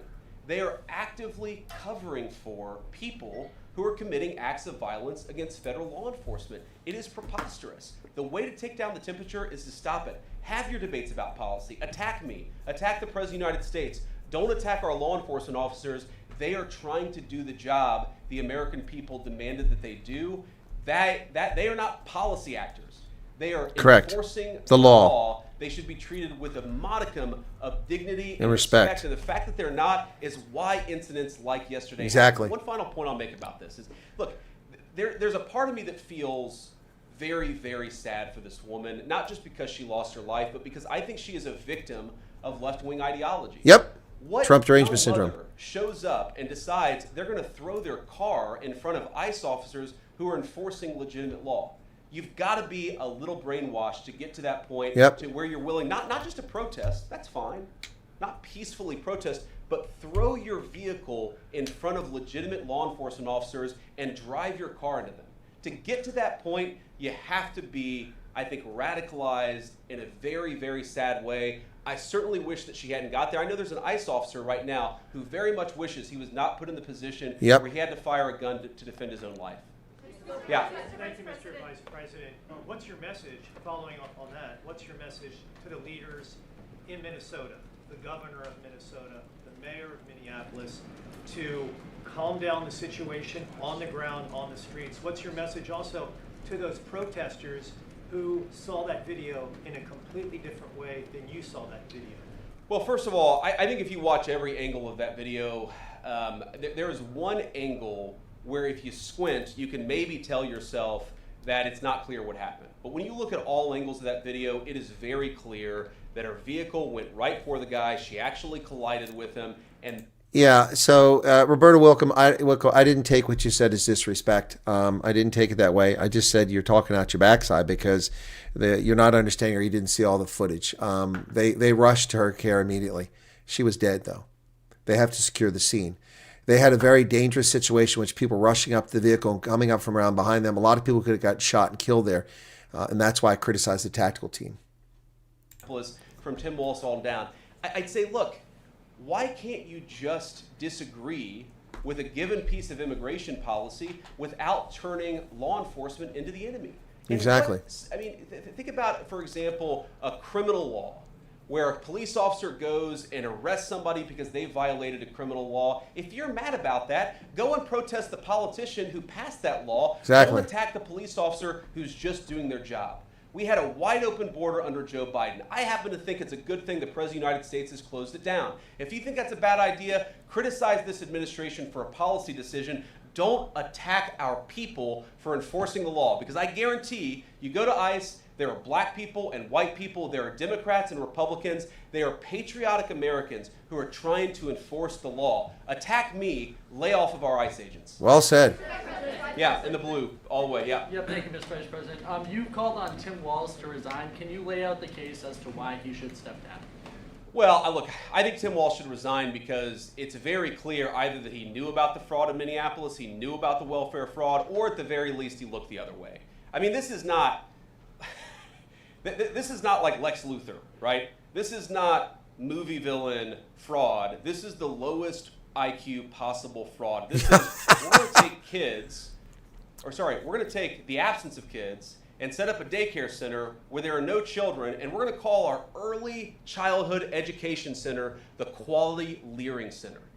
By the way, if you can't spell learning, maybe you shouldn't be in early childhood education. But people got rich off of this. We know that there were schools who either had no enrollment or at least they overstated their enrollment. Tim Walz, either it was unbelievable incompetence or he was in on the fraud. That's one of the things we're going to get to the bottom of. Sir. Thank you, Mr. Vice President. Can you explain the difference between this Associate Attorney General and a special counsel? And do you envision this being a permanent position or having more of a limited scope? Well, it's going to be permanent until we get to the bottom of what's going on, so I think it's going to last for at least the remainder of the administration. What's different about it from a special counsel is, if you remember, the Jack Smith case where the special counsel was found unconstitutional, one of the big issues there is that that person was not an appointed person, completely aside from all the other issues that the person was a lunatic and that the case had no merit. There was a fundamental constitutional issue, which is that he had not been appointed by the president and he had not been confirmed by the United States Senate. An assistant attorney general, what that's going to allow us to do is appoint this person, have them confirmed by the Senate. That's one difference. The more substantive difference is that this person is going to be part of a very broad interagency White House that's being led from the President of the United States on down. And that's going to give him the resources, the access to material and information to make this person more effective. I think a lot of people have asked, how are you really going to get to the heart of the fraud? We've been asking ourselves that question for the past couple of months, and we think this is the critical piece at the Department of Justice to really ramp this fraud investigation into high gear.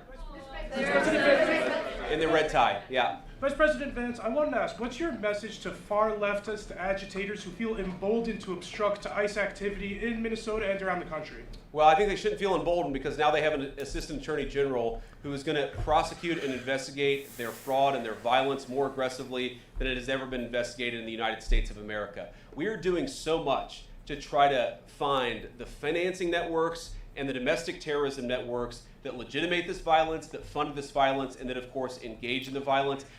No. Roberta Wilco, I wasn't responding to your comment. Somebody told you to stop talking crap, and that's what I was responding to, because they thought you were talking crap. I'm just saying that you weren't talking crap. You just don't have the information. And to make the determination off of what the leftists and people putting on Twitter without looking at it from multiple angles is not helpful. I downloaded half a dozen videos which gave me angles from all sides. I also know I looked up the use of force doctrine in the Department of Justice and reviewed that, what their standards are. And I also looked at the circumstance, what was happening. I did know about the officer having been run over previously by a violent protester, so that's a mitigating factor here. But again, they keep saying the officer fired from the side and he wasn't in danger, but in fact, he was in danger. He was struck by the vehicle, fell backwards, and still was able to maintain control of his firearm as she was coming at him and fired into the vehicle. You can clearly see the shot came from the front. And then he did fire in the side because she was still moving. She was still trying to flee from the scene, presenting a safety hazard to the general public. And that's all stuff that has to be considered here. So, yeah, they celebrate the death of Charlie Kirk. They're all excited about it, and they hold up severed heads of Donald Trump, and that's okay. But a police officer, law enforcement official defending himself using deadly force in an authorized fashion for someone using deadly force against him, and they're debating it. These are stupid people sitting in this room. Is he still on duty, or has he been placed on leave, on administrative leave? And He already answered this question. He didn't answer. The operation on Wednesday, the ICE operation on Wednesday. Well, first of all, it was a legitimate law enforcement operation. We were going door to door to try to find criminal illegal aliens and deport them from the United States of America, because if you come to our country illegally in violation of our immigration laws, then we have the mandate, and in fact, we have the legal duty to enforce those immigration laws. Whether he's been placed on administrative leave, Thanks, I don't Mad know the answer Max. to that question. I'd refer it to the Department of Homeland Security, and they can follow up. I will say, look, I would appreciate everybody saying a prayer. Hey, Arctic. That agent. Look, in the past 6 months, he has been hit twice by a motor vehicle. One time, the first time, it led to over 30 stitches and very serious injuries to his legs. This is a guy who's actually done a very, very important job for the United States of America. He's been assaulted, he's been attacked, he's been injured because of it. He deserves a debt of gratitude, and I think the media prejudging and talking about this guy as if he's a murderer is one of the most disgraceful things I've ever seen from the American media. Yeah. Vice President, what is your specific role in the future of Venezuela? And I'm wondering, could you confirm reports that the Director of National Intelligence, Tulsi Gabbard, was kept out of the planning for the operations because of her past concerns about military involvement in Venezuela? So I've heard a couple of things. One, that I was kept out of the planning for the Venezuela operation, that's false. And another, that Tulsi was kept out of the planning for Venezuela operations, that's completely false. Look, we're all part of the same team. And one of the things that is really amazing about that operation is that we kept it very tight to the senior cabinet level officials and related officials in our government. And we kept this operation secret for a very long time. I'm very proud of that. I think it suggests that the team works very well together. Looking ahead, what is my role? Look, my role is going to be whatever the president asks me to do. Well, every other day, I'm chairing the meeting that we do on this among White House principals to talk about next steps to try to ensure that Venezuela is stable, and as the president has directed us to do, to ensure that the new Venezuelan government actually listens to the United States and does what the United States needs it to do under our country's best interest. So I'm going to be as involved as the president wants me to be. So far, that's been very involved, and I'll keep on doing that so long as the president asks me to do it. In the purple. Yes. Even Mr. beyond Vice, the War Powers Sorry, resolution. we'll go purple and then we'll go pink or whatever that is in front. Royal purple. And then beige. All right. Okay. Are there any indications, you talked about the network, are there any indications that the lady who was shot, I know there are different reports from there, her wife said they were new to the area. Are there any indications she may have been a paid agitator, and maybe that there are others that were brought to the area, considering everything that's going on in Minneapolis? I wouldn't say that she was paid. I don't have the evidence to say that one way or the other. What I do know is that she was violating the law. And if you just look at the eyewitness accounts, they were saying she was there to prevent the enforcement of the law. She was trying to obstruct a legitimate law enforcement operation. That much is obviously clear. The rest of it, of course, is part of the reason why we investigate this stuff. Yeah. Mr. Vice President, even beyond the War Powers resolution today, Congress has bucked President Trump on issues like tariffs. Are you concerned that President Trump is losing his grip on Republicans in the Congress, and what are you going to do about it? No, I'm not concerned at all. First of all, we talked to some of the senators who were going to vote the wrong way, in my view, on this resolution today. Much of their argument was based more on a legal technicality than any disagreement in policy. If you look at the people who actually voted, every single one of them have supported the administration's plan. Second of all, as the president, I believe himself, has already said, every president, Democrat or Republican, believes the War Powers Act is fundamentally a fake and unconstitutional law. It's not going to change anything about how we conduct foreign policy over the next couple of weeks, the next couple of months, and that'll continue to be how we approach things. Go ahead.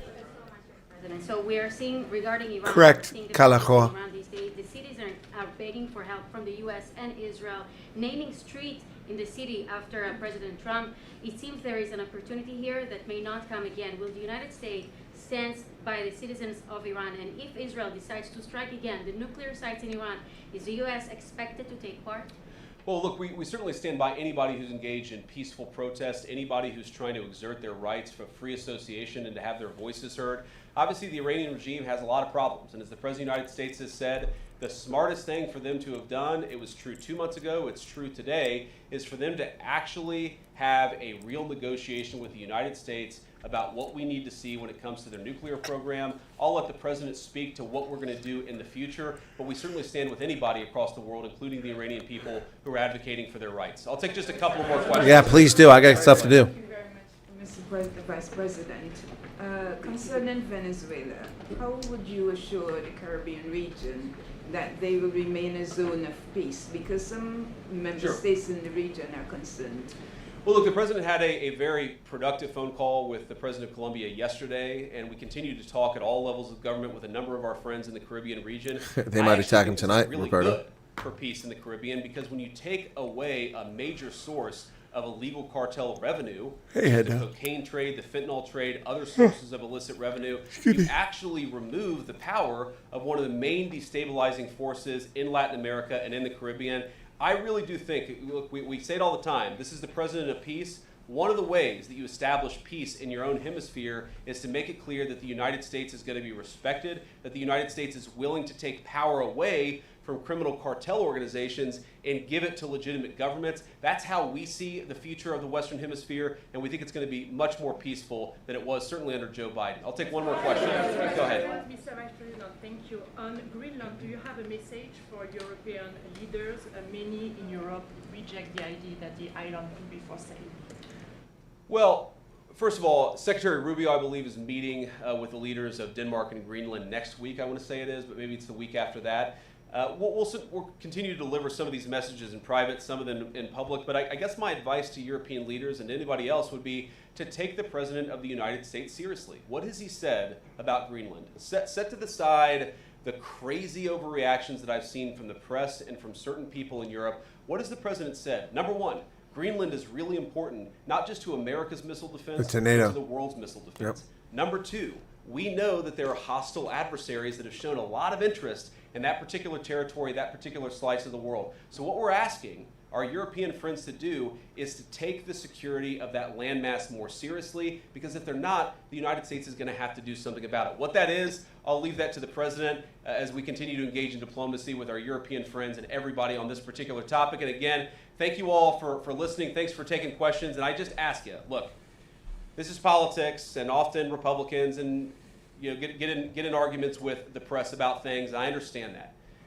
I think it's really irresponsible for you guys to go out there and imply or tell the American people that a guy who defended himself from being rammed by an automobile is guilty of murder.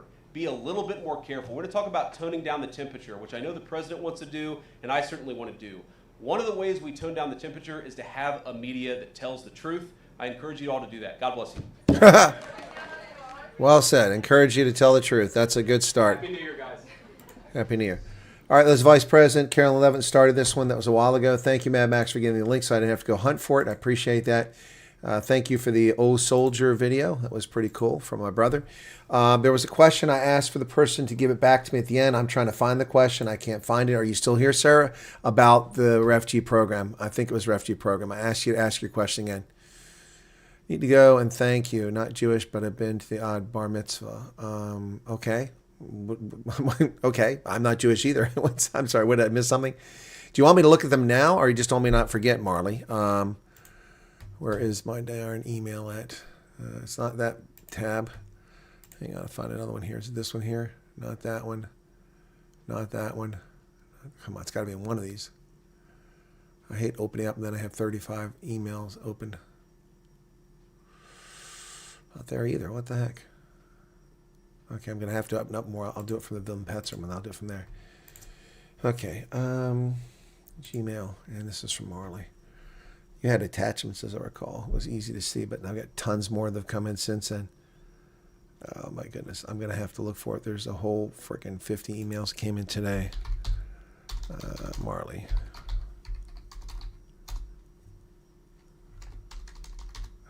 Would help if I spell Marley correctly. Got it.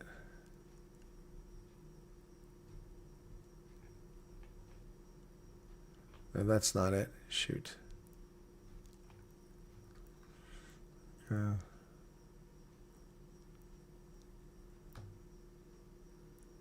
Okay, let me try this. Okay. There it is. Got it. No, that's the one I'm in. Where's the t-shirt thing? Posters. Let's just search for posters. Okay, there it is. Got it. It didn't come. It came from a different...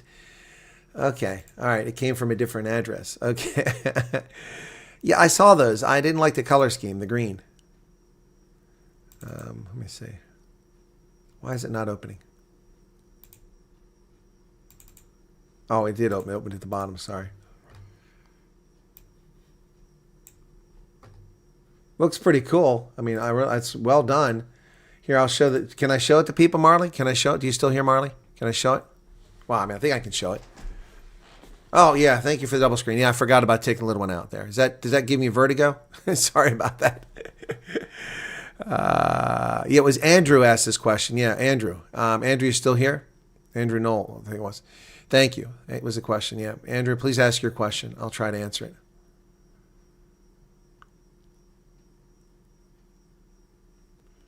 Emily Schrader. No MTN updates. That's a very quiet case in the background that's going on.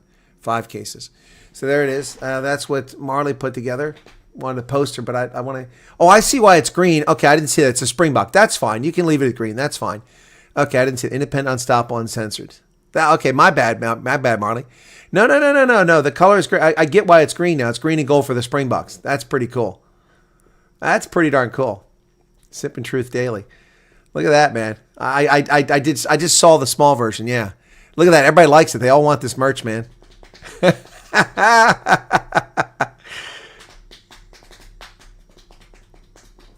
Yep. That's pretty cool. That's awesome, guys. What do you think? Yeah, Warner goes, hell yes, this is awesome. Well, Wills, I'll talk to her about buying the shirt. Yeah. Now I'm a Marvel rugby icon. Head no. All right, there's not much point me answering Anthony's question if he's not here. Shiro likes it. I love it. Everybody's liking it. Marley, well done. Well done. Okay, that's just one of them. Let me get to the other one here. Where's the dang email at? Whoop, we don't need that. Sorry, it's in that screen. Okay, here's the other one. Okay. This one's pretty cool. Check this one out. There's a poster.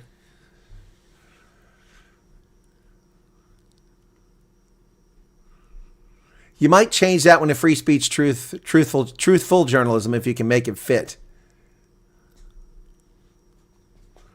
Wow. Marley's knocking it out of the park, man. The Bootylicious Dutchman. I talked about that last night. I talked about it earlier. Yeah, my procedure went well, thanks. There was 5 cc's of fluid in my hip joint, and that was part of the problem. Is it a plane? Is it a bird? No, it's Bulkman.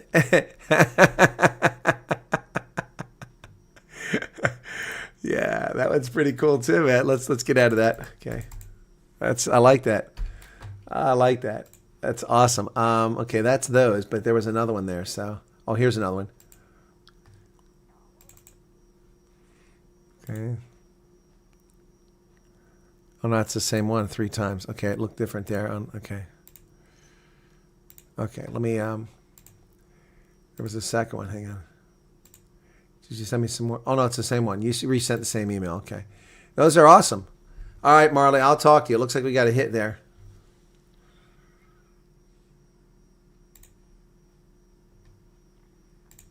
Okay. Wow. That's pretty cool. That's pretty cool. And unfortunately, guys, I've eaten away 2 hours. I was going to get some rest because now I've got to work to prepare for the meeting tonight, and I got to go there about 4:30. So no rest for the wicked here. So much of my Thursday being easy. Programming announcement. To be clear, because a lot of questions are coming up while I'm showing stream. I can't interject there because I can't comment. It doesn't let me comment in the streaming software. I got to go back to that screen, and when I'm using that screen to show the interview, it always messes things up. So you see what I'm typing. So yeah. So. Program announcement. The Cafe Clutch is normally every Sunday at 8 p.m. or 9 p.m. Southern Time, 2 o'clock Eastern Standard Time, so 9 p.m. Yeah, and that's because there's usually a break or sometimes interview.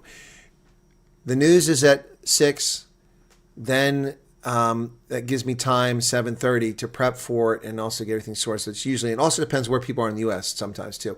So that's normally at 2 p.m., 9 o'clock South African time. And when it becomes daylight savings, it goes back. It'll be at 8 o'clock.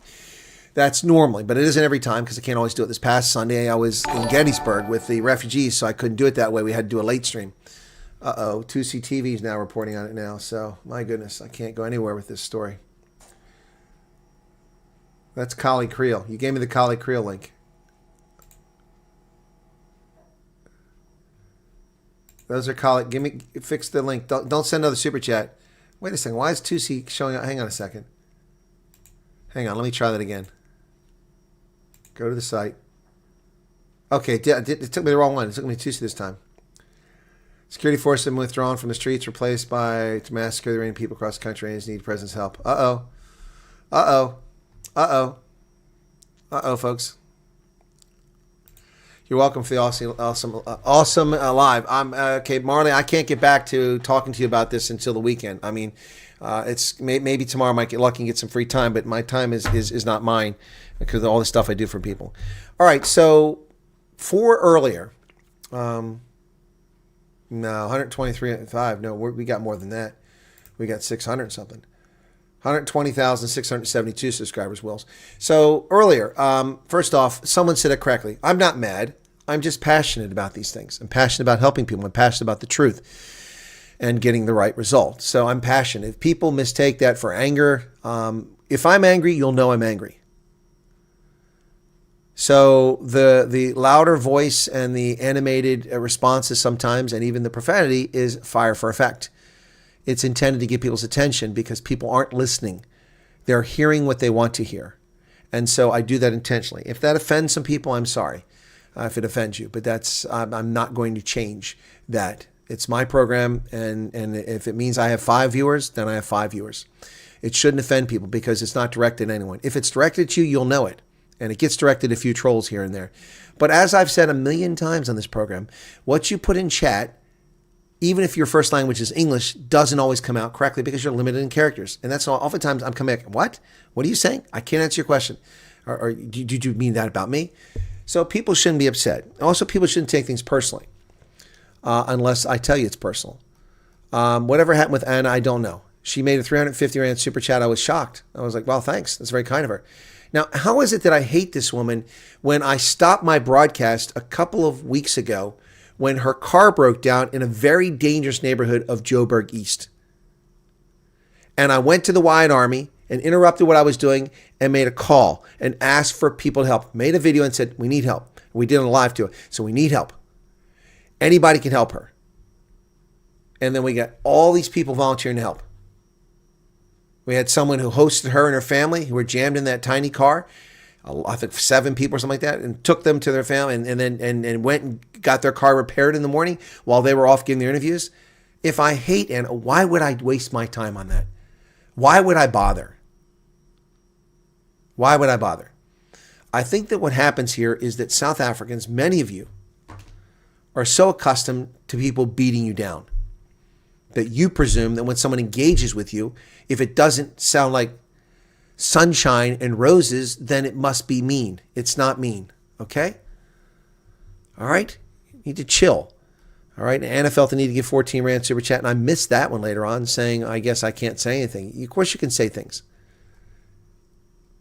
You can say things. You shouldn't be upset.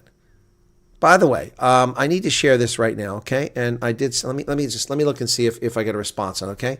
So I want to discuss this, and I'm going to, and this is playing the part of the bigger man, and this person also played the part of a bigger man. So let me see if I can find this. I was shocked at an email I received the other day. Okay, I'll see if he responded back. He did not respond back. Okay, but I'm going to share this. Okay. So I castigated Ken Aronston. Ken Aronston was a very early viewer on my channel 6 years ago. One of the first people I met when I came back to South Africa, and I met with him, and we had a meet and greet with him, and it was fantastic. Just got together. It was lovely, very kind. Gave me a super chat in Rand, which was really nice. I used on the trip.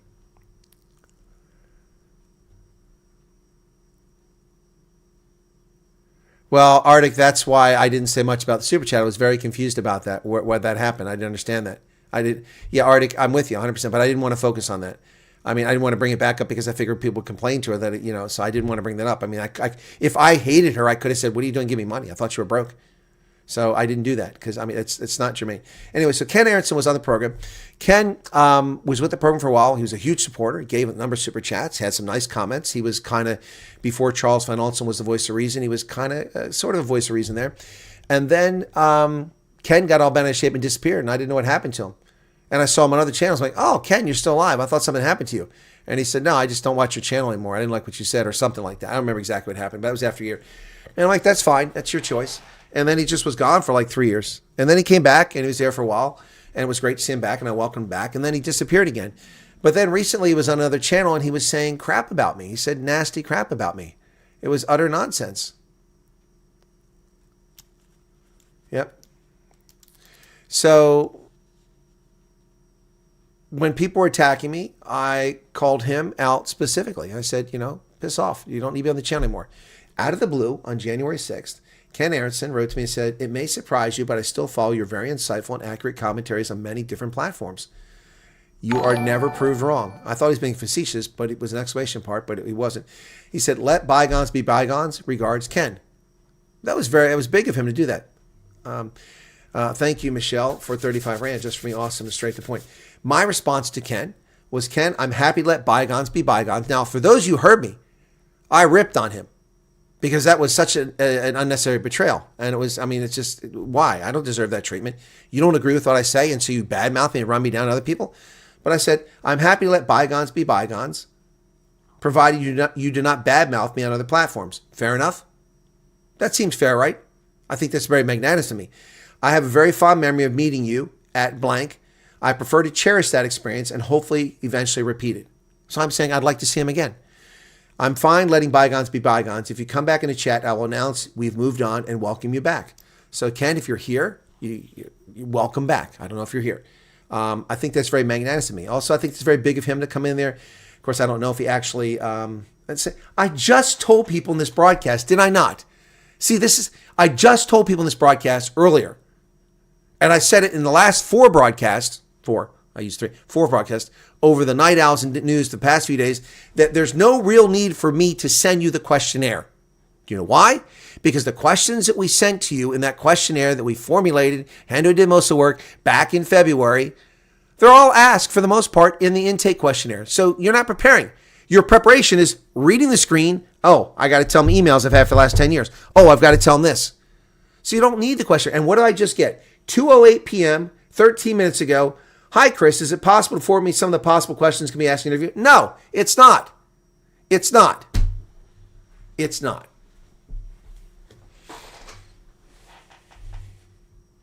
Gosh, bless it.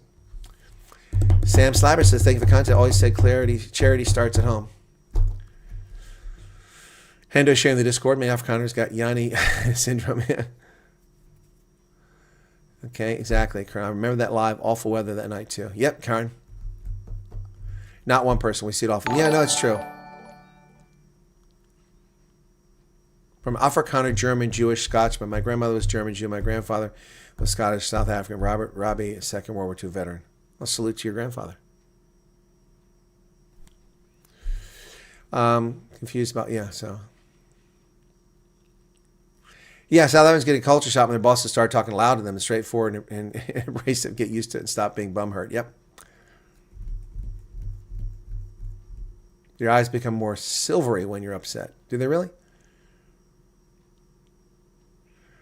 Yes, Sally, that's true as well. When she got attacked and people were dumping on her, I jumped in and stepped in, and I also wrote to her and comforted. I mean, I think that I'm not picking on her, but just people. I'm saying that I think some people just don't handle things very well. We'll leave it at that, okay? All right. The counter is lying to you, Wills, unless you maybe need to refresh. But I don't think I've got 300 subscribers in the stream. I doubt that. Let me refresh what I've got, because it usually refreshes on its own, but not always. 673. Somebody just subscribed. So yeah. Colonel's more passionate than my dog, and when he doesn't see me the whole day.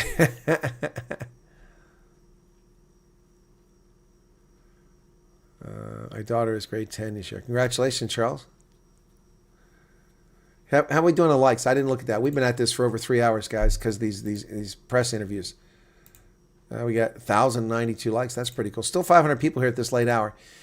Have a wonderful day, Shiro. I'll watch your next live videos when I can. Yeah, please do. And if you don't get updates, just come check every day on the channel and see what's there. And there's almost never a day that I don't have something. There's always at least a live or a short or a prepared video or all of them. People are flinging around, okay? Okay. By the way, for the 500 people that are currently here, would you please become a subscriber on my other channel? My other channel is at Real Chris Wyatt. I'm trying to get that going again.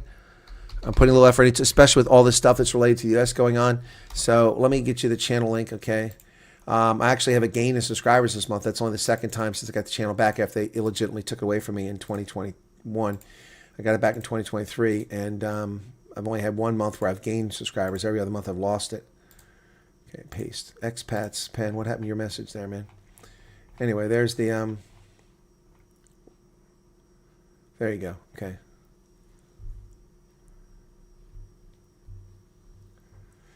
Colleen, I do tons of shorts. I do tons of short, and I have refugee things. So if it's refugee related and people ask it to jump in the middle, it's just, me. If I'm talking about refugee stuff, it's fine. All right, I think I've caught up on that stuff now. But there's tons. I mean, okay, so let's just, remember I removed a bunch of videos, but my channel, let's see what it says. Your channel, your tab. It says on my channel that I have 4,000 videos on this channel in 6 years. 3,900, well, not in 6 years, in 5 years, because we didn't start till 2020. April will be 5 years.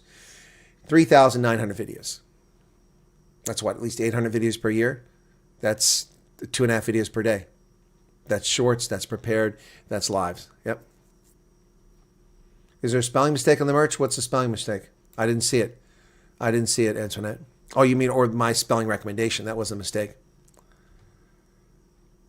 Thank you. Appreciate it. Some people think refugee questionnaires like self-driver's tests need the answers beforehand. You don't. You don't.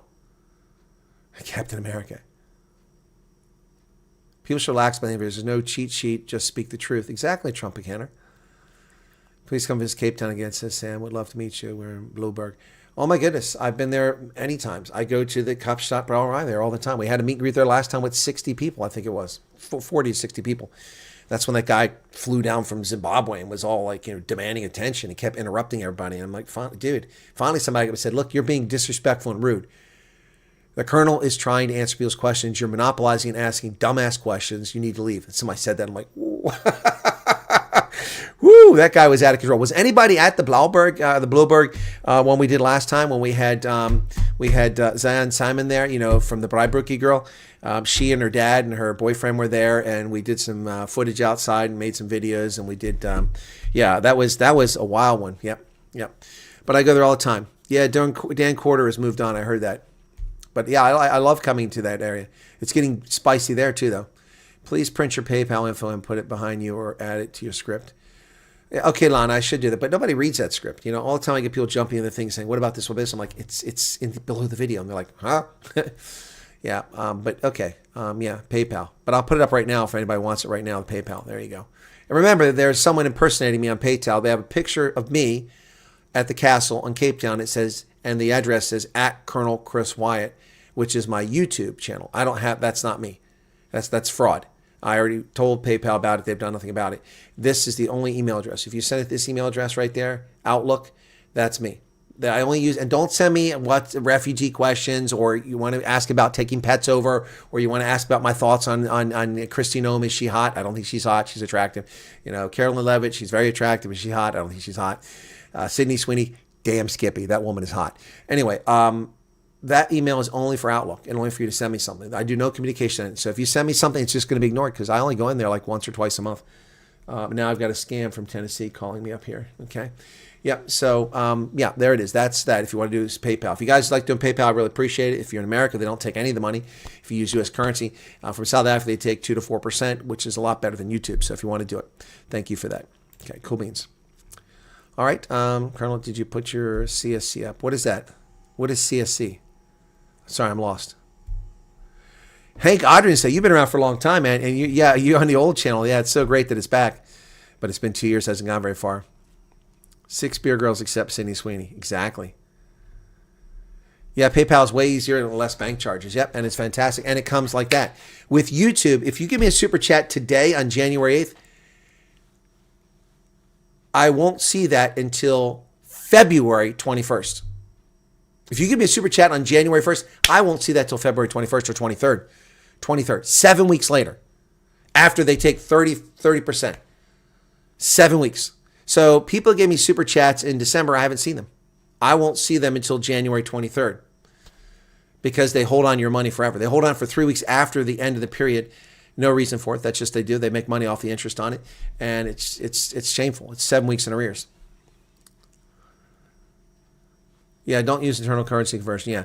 I made some YouTube videos for my business. This is hard work doing all this YouTube. Oh, it is. And it's only one of the many, many, many things I do. I have to go spend the next 7 hours working on the veterans organization, holding 3 meetings and listening to people want to whine about things about that have no merit. Because they're just trying to, oh, we want you out. Fine.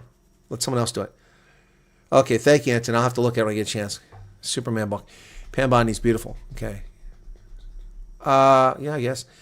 No, I wrote to Emily Schrader on WhatsApp. She hasn't gotten back with me. So she's blown me off like some of these other people have done. Yep. This isn't frozen water, it's sovereign currency. Can refugees fast track getting a citizenship by joining the military after arrival? I don't know the answer, Dr. Goose. It's a good question, 70 Rand, but I would be inclined to say yes. But then someone said, you got to have a green card. So when you say fast track, it's not going to be much faster. Let me explain. So you have to have a green card, which is a change. That isn't how it used to be. You have to have a green card. You used to be able to list from overseas. You could list from South Africa or from Germany and join the U.S. Army or the Navy. But you have to have a green card and be a permanent, or not to be a permanent resident. So if you hit the 12 months, which is when you can apply for a green card, if it comes fast, okay, then it's when your clock starts. But as Professor G correctly stated, green card applications can take 8 to 22 months sometimes. So if you apply it 1 year and it takes almost 2 more years to get it, then you will only have your green card at 2 years and 8 months. As a refugee, you wait 5 years, then you can apply. So if you then have a green card, then you can enlist in the U.S. Army, but it's going to take a couple months after that. So it's going to be 3 years at a minimum after you arrive here if you get 22 months, but it could be a lot quicker. So 3 years. So then you have to serve 3 years honorably in the Army. Now it's 6 years before you become a citizen. You see? That puts you behind. If you can apply for a green card at 1 year and you're lucky and it comes in 3 months, which is pretty good, you get it 3 months later, then you hear 1 year and 3 months, that's 15 months. Now you serve 3 years and you have 4 years and 3 months. How much have you gained? So if you want to take that path to get a faster citizenship, it won't gain you much. Does that make sense? Okay. Yeah, and Arctic just said not really faster. So that would be a better place a year from now? I don't think so, unfortunately, Petrochem, based on what I'm seeing. The ANC is not changing its behavior. Yeah, Andreas, you need a green card, but you didn't used to need a green card. That was a change. I mean, if you apply for a ref to join the U.S. military from overseas, which we take foreigners, how could you have a green card? You're overseas. And they used to allow that. They must have changed that at some point. But I do know you need a green card now. No, it's not. 35 is not the cutoff age for all. You have to look at the service. Look it up and see what the age is. They're all different. They're all pretty close, though. Most around 32 or 34. Yep. It wasn't really surgery. It was just an injection. And when they put the needle in, 5 cc's of fluid flew out of my hip, not all of it. The rest you had to squeeze out, which hurt like hell. And now my leg is no longer splayed. It's straight again because that fluid must have been causing a problem. And I can actually bend over and tie my shoelace now, which I couldn't do for the last 2 years. The medicine and the steroid are supposed to take effect about 2 days later. It's been almost a day since I had it happen. It's almost 23 hours ago 23 hours ago that this was done in my hip. So this time tomorrow, I should start feeling the benefits of it. But I'm already feeling the benefits of the fluid being drawn out. Morty Bonta was a 40-year-old private. Well, I don't know anything about that, Andres. So how in the hell is he a major? How is Mornay Bota a major in the Air Force? That story doesn't make any sense. I'm not attacking Mornay Bota. I'm just saying that story makes no sense. First off, in order to enlist at 40, that would have had to have some kind of serious waiver. Okay? And they may have given him credit for having served in the military abroad, but that's a strange story to begin with. I'm not discounting it. As far as I know, he's a major in the U.S. Air Force, which doesn't make any sense. He looks like he's about 3,000 years old, so I don't understand it. But I don't question. I'm not questioning the man's service. I have no reason to question it. I've never had a conversation with him. But what you're saying doesn't make any sense. If he came to America and became a private at the age of 40 in the military, that doesn't make any sense. Did he join the National Guard? Maybe he joined the National Guard. And then now he's a major? In order to become a major, you would have had to spend 12 years in the military after you became an officer. If he came as a private at 40, he couldn't possibly become an officer before he was 41 and a half, because he'd have to go to basic training, go to officer candidate school or officer selection school in the Air Force. And then when you're done that, then you become an officer. That takes about a year and a half. So it becomes 41. Then it takes 12 years. That makes him 44 years old before he makes major. 54 years old. 54. That doesn't make any sense. That doesn't make any sense. I'm not questioning. Well, okay, Andreas, I don't know. I'm not, and people don't take this out of context. I'm just saying what you said doesn't even make any sense. And what I know may be wrong. I just understood he was a major and he was a pilot. That's what. Now, maybe he was a major in the South African Air Force and came over and enlisted in the U.S. military. Maybe that's what happened. That makes sense. But at the age of 40, that seems strange. That seems strange. I don't think he's going to face any federal charges under this administration. They may try to pursue state charges, but they have no basis. He has immunity. So they'll try it and it'll be dismissed. Yep. Yeah, it was cortisone, yeah. Every 3 to 6 months, yes. Anyway, again, I don't know. I'm not criticizing the guy. I'm not challenging his service. I don't know his story.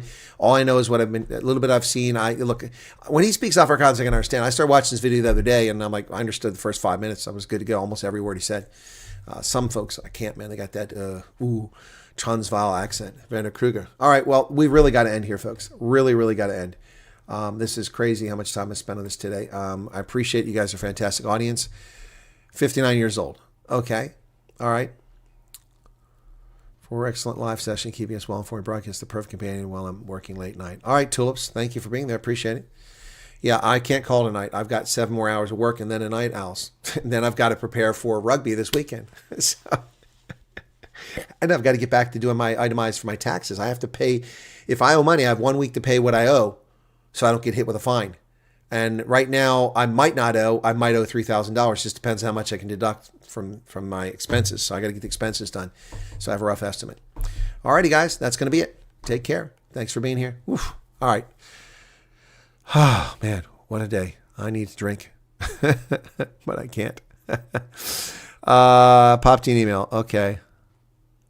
All right. You guys take care. Thanks, everybody.